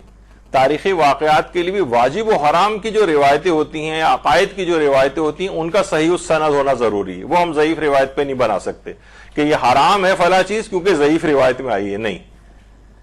یا کوئی چیز واجب ہے بلکہ مستحبات اور مکروہات کے اندر بھی مستند روایت کو آغا سیستانی آیت اللہ خوئی وغیرہ اس میں ذرا سختی کے قائل ہیں. جب بھی وہ رجائے مطلوبیات یا احتیاط مستحب وغیرہ کی چیزیں کی اصطلاحات بہت آتی ہیں, جہاں بھی سمجھ جائیں جہاں مجتہد کہہ رہا ہے احتیاط مستحب ہے یا اس کام کو رجائے مطلوبیت کی نیت سے کیا جائے, اس کا مطلب ہے کہ اس سلسلے میں مستند اور معتبر روایت موجود نہیں. روایت موجود ہے لیکن اتنا ثابت نہیں ہے کہ اس پہ فتویٰ دیا جا سکے مستحب ہونے کا. خیر, اب آگے بڑھتے ہیں. کیا واجب نماز میں, یہ بھی اس سے ریلیٹڈ ہی ہے نماز زیارت, ابھی میں آپ کی طرف ہم جائیں گے, پہلے اس کا ایک بیس بنا لیں کہ کیا واجب نماز میں کسی اور کی نیابت کی جا سکتی ہے؟ واجب نماز میں بھائی کوئی زندہ آدمی ہے, حتیٰ کہ خواہ وہ مجبوری کیوں نہ ہو گیا ہو, بھائی اب تو یہ بیچارہ کوما میں ہے, ڈاکٹر نے بھی کہہ دیا کوما سے کبھی باہر نہیں آئے گا. بہت سے لوگ ابھی حال ہی میں جب سے کووڈ وغیرہ پھیلا ہے تو وینٹیلیٹر پہ لوگ ہوتے ہیں, کتنے سوالات آتے ہیں کہ ان کی نمازیں خوب قضا ہو رہی ہیں تو کیا اب تو یہ واپس آنا بھی ان کا مشکل ہے, اور اسی میں ڈاکٹروں نے کہا کہ نکال لیا جائے گا کبھی بھی, تو یہ جو نمازیں ان کی قضا ہو رہی ہیں تو کیا ان کی ابھی نمازیں پڑھوا دیں؟ تو کوئی بھی شخص جو کہ زندہ ہو, چاہے وہ عاجز ہی کیوں نہ ہو اپنی نماز پڑھنے سے, اس کی نیابت میں کوئی واجب نماز نہیں پڑھی جا سکتی. واجب روزہ نہیں رکھا جا سکتا. ابا آپ کبھی مثلا رکھ ہی نہیں سکتے روزے, بیماریاں بھی اس قدر ہیں, ضعیف العمری بھی اس قدر زیادہ ہے, اب امکان بھی نہیں ہے کہ کبھی روزہ رکھنے قابل ہوں, تب بھی اپنی زندگی میں وہ پیسے دے کر اجارے پہ یا ویسے ہی مفت کسی سے روزہ نہیں رکھوایا جا سکتا. صرف ایک عبادت ایسی ہے, اور وہ ہے اگر کوئی شخص واقعتاً اب حج کرنے سے معذور ہو جائے, اب یہ حج کر ہی نہیں سکتا, اب یہ بالکل فالج ہو گیا اس کو, اور اس کے اوپر حج بھی واجب تھا پہلے سے, یہ نہیں کہ فالج ہونے کے بعد اس کے اوپر حج واجب ہوا ہے, نہیں, پہلے سے حج واجب تھا, جانا تھا اس کو, لیکن پھر اس کے بعد یہ ایسا بیمار پڑا کہ اب نہیں جا سکتا, لیکن حج پہلے واجب ہو چکا تھا. تو اب یہ کیا ہے کہ اب یہ زندہ ہے لیکن یہ کسی کو نائب بنا کر حج پہ بھیج سکتا ہے. تو حج واجب ذرا اس میں ایک ایکسیپشن ہے, لیکن اس میں وہ والا چیز نہیں کہ کسی کو اگر نائب بنا کے بھیج رہا ہے تو وہ ہمارے ہاں عام طور پہ ہوتا ہے کہ وہ بٹن خالہ جو ہیں وہ کافی بیچاری وہ ہو گئی ہیں اور غریب بھی ہیں اور یہ جا بھی نہیں سکتی ہیں حج پہ, تو چلو ابا کا حج ان سے کروا دیا جائے. نہیں, اس قسم کا نہیں, یعنی جس کسی کو بھی بھیجا جائے تو کم سے کم یعنی مسائل فقہ کے اعتبار سے اور حج کے اور نیابت کے احکام سے بھی وہ واقف ہو, وضو غسل وغیرہ اس کا صحیح ہو, نمازیں صحیح ہوں. ایسے ہم نے نیابت پہ حج کرنے والے افراد دیکھیں گے, ان کے تو نیابت تو چھوڑیے, وہ اپنی ہی نمازیں ان کی ساری غلط ہیں, اپنے وضو سارے غلط ہیں ان کے, اور وہ کسی اور کی نیابت لے کے وہاں پر آئے ہوئے ہیں. تو بہرحال کسی اس کے لحاظ سے بھیجنا چاہیے. اور بعض اوقات تو حج کے اندر اس قسم کی چیزیں بھی آ جاتی ہیں کہ 2-3 مراجع تقلید کی تقلید کا بھی خیال کرنا ہوتا ہے. مثلا ہم جو حج پہ نیابت پہ آیا ہوا ہے وہ کسی اور مجتہد کی تقلید میں ہے, جس نے بھیجا ہے وہ کسی اور کی تقلید میں ہے, اور مرحوم کسی اور کی تقلید میں تھے, یا جو مرحوم کسی کی تقلید ہی نہیں کرتے تھے. تو بعض اوقات دو اس طرح سے عمل کرنا ہوتا ہے کسی بھی مرجع کی خلاف ورزی نہ ہو کچھ مسائل کے اندر, یعنی اس طرح کی صورتحال بھی ہو جاتی ہے. تو جو نائب ہے وہ اتنے سارے لوگوں کے مسائل سے بھی واقف ہونا چاہیے. تو تفصیلات اس کی اپنی جگہ کے اوپر آتی ہیں بہرحال. تو زندہ کی طرف سے واجب حج میں نیابت ہو سکتی ہے. اچھا کیا مستحب نماز میں کسی مردہ کی نیابت میں پڑھی جا سکتی ہے؟ جواب ہے کہ جی ہاں، مستحب نماز مردہ کی نیابت میں پڑھی جا سکتی. تو مثلا اگر کوئی شخص زیارت اپنے مرحوم والدین کی طرف سے کر رہا ہے یا مرحوم رشتہ داروں کی طرف سے کر رہا ہے اور ان کی نیابت میں زیارت اس نے پڑھی ہے، تو اس کی نماز زیارت کی نیابت بھی ہو سکتی. یعنی مستحب نماز میں کسی مردہ کی نیابت میں بھی پڑھی جا سکتی ہے، تو نماز زیارت بھی پڑھی جا سکتی. یعنی انسان پہلے سے نیت کر لے کہ میں یہ جو نماز ہے یہ میں فلاں فلاں کی نیابت کے اندر پڑھ رہا ہوں. جی جی بالکل، ابھی میں اسی پہ آ رہا ہوں.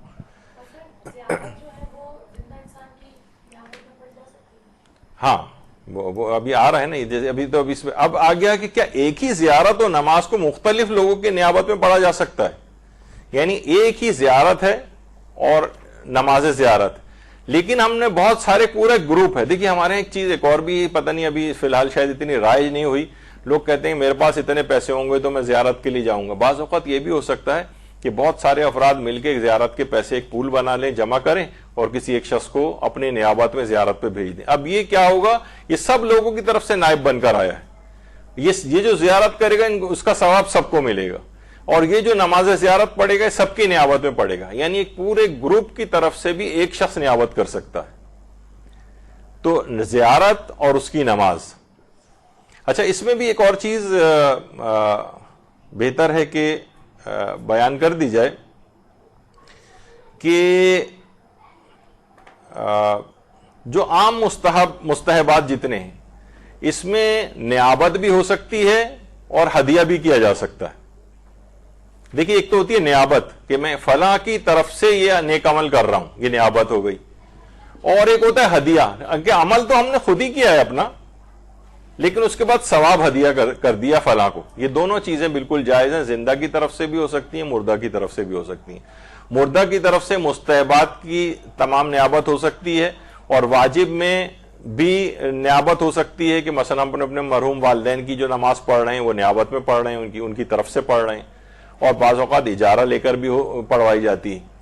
تو مستحبات کے اندر یہ ہے کہ تمام مستحبات کی نیابت، جیسے کہ حج، مستحب حج ہے، مستحب عمرہ ہے، زیارات ہیں، یہ بھی اس طرح سے ہو سکتی ہیں. اچھا مستحب حج اور مستحب عمرہ یہ ان افراد کی زندہ کی طرف، مردہ کی طرف سے تو سبھی اجازت دیتے ہیں. آیت اللہ سیستانی فرماتے ہیں وہ افراد کے جو مکے میں رہائش پذیر نہیں ہیں ان کی طرف سے مستحب عمرہ بھی ہو سکتا ہے اور مستحب حج بھی کیا جا سکتا ہے. اور زیارات تو تمام زندہ و مردہ سب کی طرف سے کی جا سکتی ہیں، چاہے وہ وہیں پر موجود ہی کیوں نہ ہو. مثلا ہم عراقی میں مثلا ہمارے والدین موجود ہیں، کربلا میں چاہے موجود ہیں، ہم نے کہا اب میں جو زیارت قبر امام کے لیے جا رہا ہوں میں اپنے زندہ والدین کی طرف سے جا رہا ہوں. بالکل جائز ہے، نماز زیارت بھی اس لحاظ سے پڑھی جا سکتی ہے. اب پھر ایک دماغ میں آتا ہے کہ کیا کہیں ثواب تو کم نہیں ہو جاتا؟ بہت سے لوگ کہتے ہیں اگر ہم نیابت کریں گے یا مثلا کسی کو اپنا ثواب ہدیہ کریں گے تو ہمارا ثواب ختم ہو جائے گا. نہیں، بلکہ آپ کا ثواب بڑھ جائے گا. الٹا ہوتا ہے. یعنی دماغ میں لوگ سوچتے ہیں کہ اگر ہم نے زیارت کا ثواب ہدیہ کر دیا تو ہمارے پاس تو کچھ بچے گا ہی نہیں. جناب آپ کا تو دگنا ہو جائے گا، چوگنا ہو جائے گا، 10 گنا ہو جائے گا، پتہ نہیں کتنے گنا ہو جائے گا. تو لوگ جو ہیں عام طور پر یہ غلط انہوں نے کانسیپٹ بٹھایا ہوا ہے، اور بہت سارے لوگوں کا ہے. اگر کبھی آپ کسی سے پوچھیں تو لوگ اپنے ثواب کے اپنے حتیٰ کہ ابھی وہ ہمارا موضوع نہیں ہے، لیکن واجبات کا ثواب بھی ہدیہ کیا جا سکتا ہے. آیت اللہ سیستانی فرماتے اپنے تمام واجبات کا ثواب ہدیہ کر سکتے ہیں. یہ جو میں نے واجب نماز پڑھی اس کا ثواب میرے والد کو پہنچے، یہ میرے جو میں نے فلاں روزہ رکھے ہیں ماہ رمضان کے اس کا ثواب، یہ جو میں حج واجب کر کے آیا ہوں اس کا ثواب فلاں کو پہنچے. زندہ و مردہ سب کو ہدیہ کیا جا سکتا ہے. تو اسی طریقے سے نماز زیارت کا بھی نیابت بھی ہو سکتی ہے اور ہدیہ بھی ہو سکتا ہے. پھر یہ بھی آ گیا کہ نہیں ثواب کم نہیں ہو جائے گا، ثواب بڑھ جائے گا. اچھا مستحب کاموں میں دیکھیے نیابت کا فقہی حکم بھی موجود ہے. مستحب کاموں میں نیابت بالکل ہو سکتی ہے، مستحب تمام کاموں میں نیابت ہو سکتی ہے. اچھا نیابت جہاں پر بھی جائز ہوتی ہے وہاں ہر قسم کی نیابت جائز ہوتی. یہ کیسی بیچ میں آ گیا, بعض اوقات مشکل چیزیں بھی آ جانی چاہیے. مثلا ایک ہوتے ہی نیابت تبرعی, مفت نیابت, یعنی ہم نماز پڑھ رہے ہیں کسی کی, مثلا خالہ کا انتقال ہو گیا, اب آپ چاہ رہے ہیں کہ میں ان کی نمازیں پڑھوں, قضا نمازیں. اب آپ ظاہر ہے آپ نے کوئی پیسے نہیں لیے ہوئے ان سے, بالکل ایک اس طور پہ پڑھ رہی ہیں محبت میں ان کی. اس کو کہتے ہیں تبرعاً, مفت, یعنی اس میں آپ نے کوئی وہ ڈیلنگ نہیں کی ہے کسی سے. یہ بھی نیابت ہے, یہ تبرعی نیابت کہلاتی. اور ایک نیابت ہوتی اجارے والی, یعنی ہم پیسے لے کر نماز پڑھ رہے ہیں کسی کی. البتہ وہ ضرور ہے کہ میں بار بار اس کا وہ کرتا ہوں کہ جو بھی اجارے پہ جن سے بھی پڑھوائے جائیں ان کو صحیح طور پر مسائل کا علم بھی ہونا چاہیے. بہت سے ایسے ہیں کہ مثلا اجارہ لے لیا ہے, یعنی آپ نے ان سے طے کر لیا بھائی ہمارے فلاں رشتہ دار کی نمازیں پڑھنی ہے آپ نے, اور انہوں نے کوئی چیز طے نہیں کی ہے, تو وہ کیا کرتے ہیں کہ بس نمازیں بس واجبات پڑھ رہے ہوتے ہیں. کہ اگر کوئی چیز طے نہ کی جائے تو جتنے مستحبات رائج ہیں عام طور پہ جو پڑھے جاتے ہیں وہ سب ان کو اپنی نمازوں میں پڑھنا پڑیں گے جس نے اجارہ لیا ہے. یعنی اذان و اقامت بھی دینے پڑ سکتی ہے اس کو, جتنے مستحبات اور ہیں. تو عام طور پر جو اجارہ لے رہا ہے اور اسے فاسٹ نمازیں پڑھنی ہیں مثلا, تو وہ پھر جس سے اجارہ لیا اس سے طے کرے کہ بھائی میں صرف واجبات پہ اکتفا کروں گا, مستحبات نہیں پڑھوں گا. اگر اس نے طے نہیں کیا تو اس کو پڑھنے پڑیں گے, ورنہ پیسے حلال نہیں ہوں گے اس کے جو اس نے لیے ہیں. تو اجارے کے بہت سارے فقہی احکام ہیں, جو بھی ہو وہ عام طور پر بہت سارے افراد آتے ہیں کہ ہم اجارے پر نمازیں پڑھتے ہیں. جب ان کی چیکنگ کی گئی تو پتہ چلا ان کو نماز کی جو واجب سورے جو پڑھے جاتے ہیں ان کی قرات تک ٹھیک نہیں نکلی ان کی, اور جبکہ وہ کہیں سے لکھوا کے بھی لے کے آ گئے تھے کہ جناب یہ ہم صحیح نمازیں پڑھتے ہیں. تو یہ بھی ایک نیابت ہوتی ہے, لیکن اجارے والی نیابت کہلاتی ہے. ایک جو ہے وہ ہوتی ہے جعالہ, لیکن اب میں اتنی زیادہ اس کے اندر اگر تفصیل میں گیا تو پھر اور مسائل ہو جائیں گے. بہرحال اس کو بھی چھوڑیں, اتنا وقت اتنا نہیں رہا. چلیں یہ چیز البتہ بیان کی جا سکتی, کبھی کبھار ضمن عقد کے طور پر بھی شرط کی جا سکتی. مثلا بہت سے شادیوں کے سلسلے میں ہوتا ہے کہ ٹھیک ہے وہ عام طور پر شرط رکھوا دیتے ہیں کہ یہ مجھ کو تمام 14 معصومین کی زیارت مثلا شوہر کروائے گا. تو اس طرح کی بہت ساری, ابھی خیر اس کی تفصیل میں نہیں جاتے ورنہ فقہ احکام کافی الگ ہو جائیں گے. تو وہ جو شخص بھی نائب بن رہا ہوتا ہے یعنی عمل کے لیے, اس کو تو نائب کہتے ہیں, اور وہ عمل جو ہے وہ نیابت کہلا رہا ہوتا ہے کہ جو کہ آپ کیا جا رہا ہے, اور جس نے نیابت دی ہوتی ہے اسے منوبن کہتے ہیں. یہ انہو جسے پڑھا جاتا ہے عام طور پر منوبن. تو بہرحال یہ کہ یعنی یہ وہ شخص ہوتا ہے کہ جس نے نیابت دی ہے. اچھا بعض اوقات حج اور عمرے کے لیے بھی جو لوگ نیابت کے اوپر جا رہے ہوتے ہیں ان کو ایک مشورہ یہ ہے اور فقہی حکم بھی بن جاتا ہے کہ وہ اپنے منوبن سے پہلے سے اس بات کی بھی اجازت لے لیں کہ اگر یہ جو نائب بن کر جا رہا ہے یہ اگر کوئی وہاں اعمال بجا لانے سے قاصر ہو گیا, ایکسیڈنٹ ہو گیا, پاؤں میں موچ آ گئی, ٹانگ ٹوٹ گئی, بیمار پڑ گیا, ہاسپٹلائز ہو گیا اور یہ نیابت انجام نہیں دے سکا, تو یہ وہاں پر اس کی طرف سے اجازت یافتہ ہو کر کوئی اور نائب مقرر کر سکتا ہے. یعنی یہ پہلے سے اجازت لے کر جائے. تو دیکھیے آپ نے کہ نائب بننے کے لیے کتنی چیزوں کو دیکھنا پڑتا ہے کہ بعض اوقات بالکل عین ممکن ہے کہ وہاں کسی حادثے کا انسان شکار ہو جاتا ہے. کتنے لوگوں کو ہم نے دیکھا ہے کہ ٹانگ ٹوٹ گئی, یہ ہو گیا, وہ ہو گیا, بہت سارے ہاسپٹلائز ہو گئے اور بجا لانے سے قاصر ہو گئے. اب تو یہ تو آیا بھی پیسے لے کر ہے اور یہ اجارہ کے اوپر آیا ہے اور دوسرے کسی اور کا حج کر رہا ہے. اب یہ وہیں سے ہی خود ہی نائب بنا دے تو اس بات کے لیے تو مقرر نہیں تھا, تو یہیں سے ہی اجازت لے کے جائے کہ اگر کبھی ایسا ہو گیا تو میں نائب کسی اور کو بنا دوں گا. خیر, کیا نیابت کرتے وقت لوگ, اب ہم نماز زیارت پڑھ رہے ہیں یا کوئی بھی نماز پڑھ رہے ہیں, تو نیابت کرتے وقت کیا منوبنوں کا نام لینا ضروری ہے کہ یہ میں فلاں صاحب, لوگ کہتے ہیں کہ اکثر لوگ کہتے ہیں کہ جو آپ دے رہے ہیں آپ پورا نام ہمیں لکھوائیں کہ کون مرحوم ہے وہ اور ان کے والد کا نام مثلا کیا تھا. یہ اچھی چیز ہے, لیکن یہ کہ بہرحال یہ واجب نہیں. بس دماغ میں ہے کہ جس نے مجھے یہ پیسے دیے, جس کی طرف سے میں اجیر مقرر ہوا ہوں یا جس کی طرف سے میں نائب بن رہا ہوں, میں اس کی طرف سے اس عمل کو انجام دے رہا ہوں, یہ کافی ہے. نام لینا زبان سے یا دل میں قصد کرنا یا جاننا کوئی ضروری نہیں. حتیٰ لوگ کیسے کہتے ہیں کہ جناب یہ سورہ فاتحہ وغیرہ جو مرحوم کے لیے پڑھی جاتی ہے تو مرحوم کا نام بتائیے. وہ سوچتے ہیں اگر نام نہیں بتائیں گے, صرف ہمیں یہ تو پتا ہے کہ یہ جو فلاں صاحب کہہ رہے ہیں ان کے اپنے والد کا انتقال ہوا, انہوں نے ہم سے ریکویسٹ کی سورہ فاتحہ پڑھنے کی, تو اس میں نام کی بھی اہمیت نہیں, بس دماغ میں اجمالاً کافی ہے کہ ان کے والد یا فلاں کے چچا یا ہمارے پردادا مثلا, چاہے ان کا نام بھی ہمیں پتہ نہ ہو, اتنا کافی ہے, ان تک ثواب پہنچ جائے گا. البتہ کہا جاتا ہے, علماء یہ کہتے ہیں کہ صرف والدین کی حد تک نام لینا یہ اس کو شمار کیا گیا ہے. یعنی انسان اگر اپنے والد کی, یہ بھی کہہ سکتا ہے اس کا ثواب میرے والد کو پہنچے, لیکن آپ اس میں کہنا بہتر ہے کہ آپ ان کا نام لیں. والدین کی حد تک ہے یہ چیز خالی, لیکن اور جو رشتہ دار یا جو اور افراد ہیں اس میں نام لینا ضروری نہیں. اسی طریقے سے اگر ہم زیارت یا نماز زیارت پڑھ رہے ہیں تو جس نے ہمیں نائب بنا کر بھیجا اس میں نام لینا ضروری نہیں ہے اس کا. اچھا, زیارت کے لیے نائب بنانے کے بجائے کیا یعنی کیا چیز بہتر ہے؟ ہم نائب بنا کے بھیج دیں, خود جائیں. آیت اللہ شیخ جعفر شستری خصائص حسینیہ میں فرماتے ہیں کہ راوی نقل کرتا ہے کہ میں نے امام جعفر صادق علیہ السلام سے پوچھا, اللہم صلی علی محمد وعلی محمد,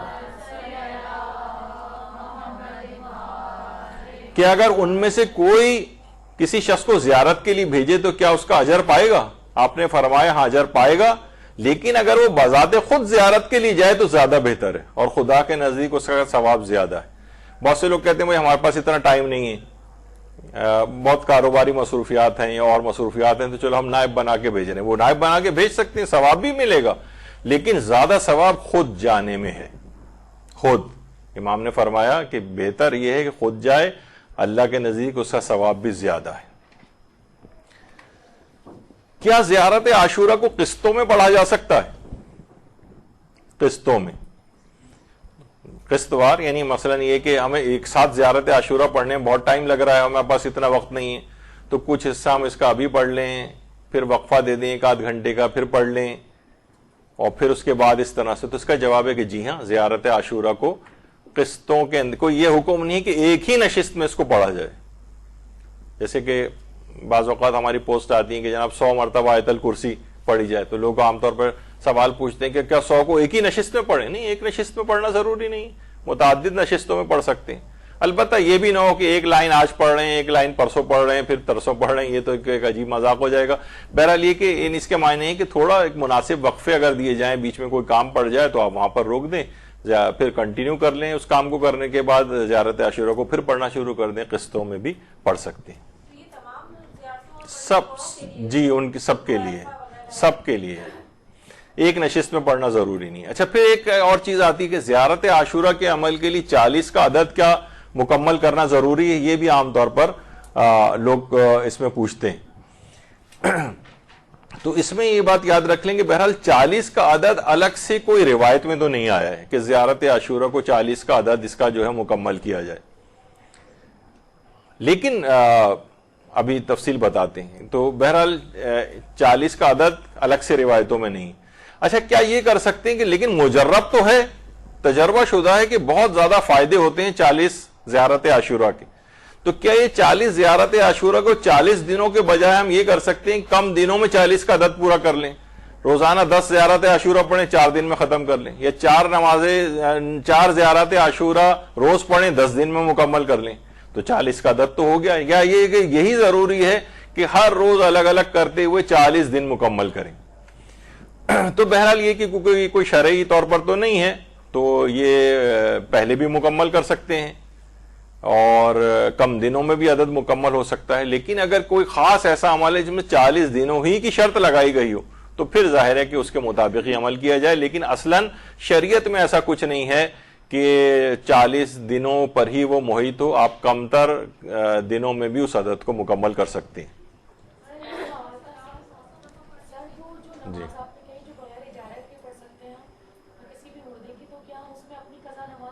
نہیں, وہ صرف مردے کی شمار ہوگی, اپنی قضا نماز کی نیت نہیں ہو سکتی.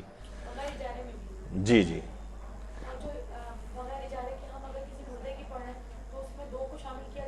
نہیں, وہ بھی ایک ہی پڑھی جائے. مثلا یہ نہیں کر سکتے کہ یہ قضا نماز جو ہم پڑھ رہے ہیں ابا کی بھی پڑھ رہے ہیں, اماں مرحومہ کی بھی پڑھ رہے ہیں, نہیں, یہ نہیں ہو سکتا. ایک کی ایک کے لیے ہی پڑھی جائے گی جو قضا واجبات ہیں. ہاں مستحبات میں ہو سکتا ہے کہ یہ جو 2 رکعت نماز پڑھ رہے ہیں یہ ہم اپنے مرحوم والدین بلکہ جتنے اب تک گزر چکے ہیں آباء و اجداد ان کے لیے پڑھ رہے ہیں, اس میں ہو سکتا ہے. لیکن یہ جو واجب قضا نمازیں ہیں یا واجب قضا روزے ہیں ان میں نہیں ہو سکتا, یہ ایک کے بدلے ایک ہی ہوں گے. خیر ابھی آگے چلتے ہیں. کیا 40 دن زیارت عاشورہ کے عمل کے لیے کوئی نص موجود ہے؟ تو جواب یہ ہے کہ نص تو موجود نہیں. نص کہتے ہیں واضح حدیث یا قرآنی آیت کو. لیکن بہرحال یہ کہ عرفاء کی بڑی تاکیدات ہیں اور بڑے تجربات ہیں 40 کے عدد میں, بہت تاکیدات ہیں. مثلا محدث نوری میرزا نوری کے نام سے جو مشہور ہے, یہ تو فرماتے تھے کہ بہت تجربے شدہ بات ہے یہ کہ مداومت اگر کوئی کرے, جیسے 40 کے عدد پہ بھی مداومت کر لے, مداومت کے ویسے معنی مسلسل پڑھنا مسلسل پڑھنا, تو وہ فرماتے ہیں کہ حاجات کی قبولیت کے لیے, مقاصد کے حصول کے لیے اور دشمنوں سے حفاظت کے لیے اس کی کوئی نظیر موجود نہیں ہے. اس قدر مجرب ہے زیارت عاشورہ کا عمل کہ اگر کوئی شخص اسے مسلسل پڑھے سب حاجتیں پوری ہوتی جائیں گی, تمام مقاصد میں کامیابی ہوگی اور دشمنوں سے علی الخصوص حفاظت رہے گی. محدث نوری فرماتے تھے. اسی طریقے سے آیت اللہ عبداللہ ماموقانی اپنی اس میں میرۃ الکمال میں فرماتے ہیں 40 دن کو نماز زیارت عاشورہ پڑھنے کی انہوں نے بہت تاکید کی. کہہ رہے ہیں حاجات کی قبولیت کے لیے بہت ہی زیادہ مجرب ہے 40 کا عدد. ہم کہہ رہے تھے نا کہ اس میں کوئی نص تو موجود نہیں ہے, لیکن عرفاء کی بڑی تاکیدات ہیں کہ زیارت عاشورہ 40 دنوں تک پڑھی جائے. اسی طریقے سے یہ ان کی میرۃ الکمال ہے جس کے اندر انہوں نے بات لکھی کہ 40 کا عدد بڑی خصوصیت کا حامل ہے زیارت عاشورہ کے سلسلے میں. اسی طریقے سے آغائے نستاکی نائینی, ان کی کتاب ہے گوہر شب چراغ, اس میں بھی انہوں نے 40 کا عدد مکمل کرنے کو زیارت عاشورہ کی بڑی تاکید کی ہے. تو بہرحال اس لحاظ سے 40 کے عدد کو جو ہے وہ مکمل کیا جائے. یہ آیت اللہ نائینی وہ فقی نہیں ہے جو کہ آیت اللہ خوئی کے اساتذہ وغیرہ کے اندر سے گزرے ہیں. آیت اللہ نائینی وہ والے آیت اللہ نائینی نہیں بلکہ نستاکی نائینی یہ دوسرے, یعنی یہ عملیات کے مشہور ہیں عالم. اچھا اس قدر یہ اس سلسلے میں یہ ہے بات کہ اس کے اس قدر حیرت انگیز فضائل ہیں زیارت عاشورہ کے کہ آیت اللہ مرزا ابو الفضل ثقفی تہرانی فرماتے تھے کہ زیارت عاشورہ حاجت روائی دنیاوی و اخروی کی برکات کے حوالے سے اس قدر حیرت انگیز خواص پر مشتمل ہے کہ جن کو شمار ہی نہیں کیا جا سکتا. واقعی کوئی اس کا تجربہ کر کے دیکھے تو زیارت عاشورہ کی اس لحاظ سے بڑی اس لحاظ سے تاکید آئی ہے.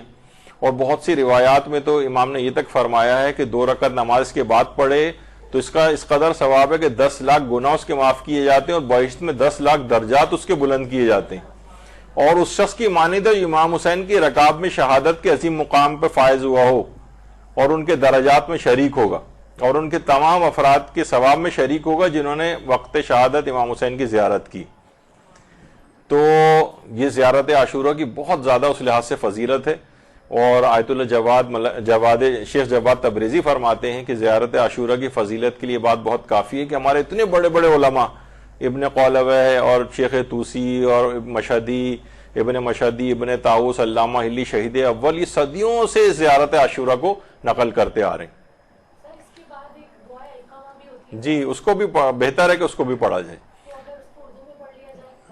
اصل میں اردو میں صرف اردو پڑھنے کا ثواب ملے گا. عام طور پر یہ کہ جو روایات کے اندر آئی ہیں وہ چیزیں معصورہ ہیں اور ان کو عربی میں پڑھنے کا ثواب زیادہ ہے. علقمہ کو اگر اردو میں پڑھیں گے تو اردو پڑھنے کا ثواب ملے گا, دعائے علقمہ کا نہیں ملے گا. لیکن پڑھائی جا سکتی ہے بہرحال کیونکہ واجب بات والی تو کوئی چیز نہیں ہے. نہیں تو عربی میں پڑھیں اس کے بعد اردو میں پڑھ لیں. اچھا سید احمد رشتی ایک دفعہ سفر حج پر ایک مرتبہ فرماتے ہیں کہ امام زمانہ علیہ السلام سے زیارت اللہم صلی علی محمد وعلی محمد مشرف ہو تو امام زمانہ نے فرمایا کہ تم نافلہ کیوں نہیں پڑھتے ہو, یعنی نماز شب نافلہ نافلہ نافلہ 3 دفعہ کا. پھر کہا تم زیارت عاشورہ نے کیوں نہیں پڑھتے, یعنی کہا عاشورہ عاشورہ عاشورہ یعنی زیارت عاشورہ کیوں نہیں پڑھتے, اور تم جامعہ جامعہ جامعہ یعنی زیارت جامعہ کیوں نہیں پڑھتے. تو امام زمانہ علیہ السلام نے خاص طور پر الگ سے زیارت عاشورہ کو بھی اور زیارت جامعہ اور اس کے ساتھ نماز شب پڑھنے کی بھی بڑی تاکید کی. تو زیارت عاشورہ لوگ اس لحاظ سے ضرور پڑھی جائے. اور آیت اللہ شبیری زنجانی فرماتے ہیں کہ زیارت عاشورہ جو ہے وہ فرماتے ہیں کہ اس پہ تک ہمارے علماء امامیہ کا اجماع ہے اس کی سند پہ کہ سب کے سب اصل زیارت عاشورہ کو قطعی اور مسلم سمجھتے ہیں. تو بہرحال اور شیخ عباس قمی نے یہاں تک لکھا ہے کہ یہ زیارت عاشورہ اصل میں حدیث قدسی ہے جو خدا کی طرف سے جبریل کے توسط سے رسول اکرم پر نازل ہوئی. اس کو بہت سے علماء حدیث قدسی بھی سمجھتے ہیں. شیخ عباس قمی نے لکھا ہے منتہی الاعمال میں. اچھا، ہر مرتبہ ایک سوال یہ پوچھا جاتا ہے کیا ہر مرتبہ زیارت عاشورہ میں 100 لعن اور 100 سلام پڑھنا ضروری ہے؟ تو بہت مشکل ہو جاتا ہے ہمارے لیے. تو دیکھیے اس میں 2 یا 3 لائنوں کی عبارت 100 مرتبہ پڑھنا مشکل ہے. تو بہت سے لوگ ایک دفعہ پڑھ لیتے ہیں یا 10 مرتبہ پڑھ لیتے ہیں. تو حوزہ علمیہ کے ایک استاد ہیں، استاد احمد عابدی، انہوں نے اس میں بات بتائی ہے کہ ضروری نہیں کہ 100 دفعہ ان جملوں کو پڑھا جائے، بلکہ اللہم العنہم جمیعا 100 بار پڑھ لے. طویل لعن پڑھنے کے بجائے بس صرف یہ کہے 100 مرتبہ یہ پڑھ لے اللہم العنہم جمیعا. اور بہرحال اتنا وقت کسی کے پاس نہیں ہے تو چلے 10 مرتبہ ہی پڑھ لے یعنی اس کے طور پر. اور طویل اگر سلام نہیں پڑھ سک رہا ہے تو کم سے کم اتنا ضرور پڑھے السلام علی الحسین وعلی علی ابن الحسین وعلی اولاد الحسین وعلی اصحاب الحسین، یہ 100 دفعہ پڑھے. تو اس طرح سے اختصار اس میں ہو سکتا ہے. لیکن اگر کوئی بالکل ہی پڑھنے سے عاجز ہو واقعتاً تو ٹھیک ہے، پھر وہ 10 دفعہ یا 1 دفعہ بھی اکتفا کر سکتا ہے. مجبوری میں تو پھر آپ کو پتا ہے کہ کوئی واجبات والا مسئلہ تو یہ ہے نہیں. البتہ یہ ضرور ہے کہ اکثر لوگ وہاں جا کر بھی یعنی کربلا میں جا کر بھی یہ سوال کرتے ہیں. تو ایک دفعہ علامہ طالب جوہری مرحوم قبلہ ان کے فرزند ارجمند امجد جوہری صاحب وہاں پر نجف اشرف میں ایک دفعہ خطاب کر رہے تھے. تو بعد میں لوگوں نے ان سے یہی سوال کیے کہ یہاں 100 لعن 100 سلام پڑھنا ضروری ہے. تو انہوں نے بڑا اچھا جملہ کہا کہ یہاں آ کر بھی آپ 100 لعن اور 100 سلام نہیں پڑھیں گے تو پھر اور کہاں پڑھیں گے؟ تو آدمی بعض اوقات ہر وقت اختصار کے چکر میں رہتا ہے تو بڑا مسئلہ ہو جاتا ہے. اچھا، اس میں لعن جو آئی ہے بہت سے لوگ کہتے ہیں کہ یہ بھی بڑا ایک بحث ہے کہ یہ جو اس میں لعن آئی ہے یہ پڑھنی چاہیے یا نہیں پڑھنی چاہیے. بہرحال جو دشمنان اہل بیت ہیں ان پر جو لعن ہے یہ آیت اللہ سیستانی نے اپنے فتوے میں مستحب قرار دی ہے. خالی اس زیارت میں نہیں، ویسے ہی دشمنان اہل بیت پر لعن کرنا یہ مستحب ہے. اور بلکہ ان سے ایک سوال پوچھا گیا ہے کہ افضل کیا چیز ہے، محمد و آل محمد علیہ السلام پہ درود پڑھنا زیادہ افضل ہے یا دشمنان اہل بیت پر لعن کرنا زیادہ افضل ہے؟ تو انہوں نے فرمایا کہ بہتر یہی ہے، افضل یہی ہے کہ دونوں لعن اور صلوات کو جمع کریں اور اس طرح سے پڑھیں اللہم صلی علی محمد وآل محمد والعنہم والعن آداءہم. یعنی اس طرح سے اگر پڑھیں تو آپ نے دونوں کو جمع کر لیا. اور پھر اس کے بعد حدیث امام صادق بھی لکھی ہے کہ امام مسجد میں داخل ہوئے، دیکھا کہ وہاں 2 گروہ بیٹھے ہوئے ہیں، ایک درود بھیج رہا ہے محمد و آل محمد پر اور دوسرے لوگ لعن کر رہے ہیں دشمنان اہل بیت پر. تو امام علیہ السلام نے دوسرے گروہ میں ان کے پاس جا کر بیٹھ گئے. یہ حدیث لکھی ہے باقاعدہ اپنے فتوے میں. تو بہرحال اس لحاظ سے لیکن یہ کہ دونوں چیزوں کو بہتر جمع کیا جائے. اس میں یہ کوئی آپس میں تقابل کرنا ضروری نہیں ہے کہ لعن افضل ہے کہ سلام افضل ہے. بہرحال آیت اللہ بہجت وغیرہ وہ لعن کو افضل سمجھتے تھے. کچھ اور علماء کا بھی یہ نظریہ ہے، کچھ علماء کہتے ہیں نہیں درود افضل ہے. اور آیت اللہ سیستانی فرماتے ہیں کہ جمع کریں تو اور زیادہ بہتر ہے کہ دونوں چیزوں کو آپس میں جمع کر لیا جائے تاکہ دونوں حدیثوں پر عمل ہو جائے. اللہم صلی علی محمد وآل محمد.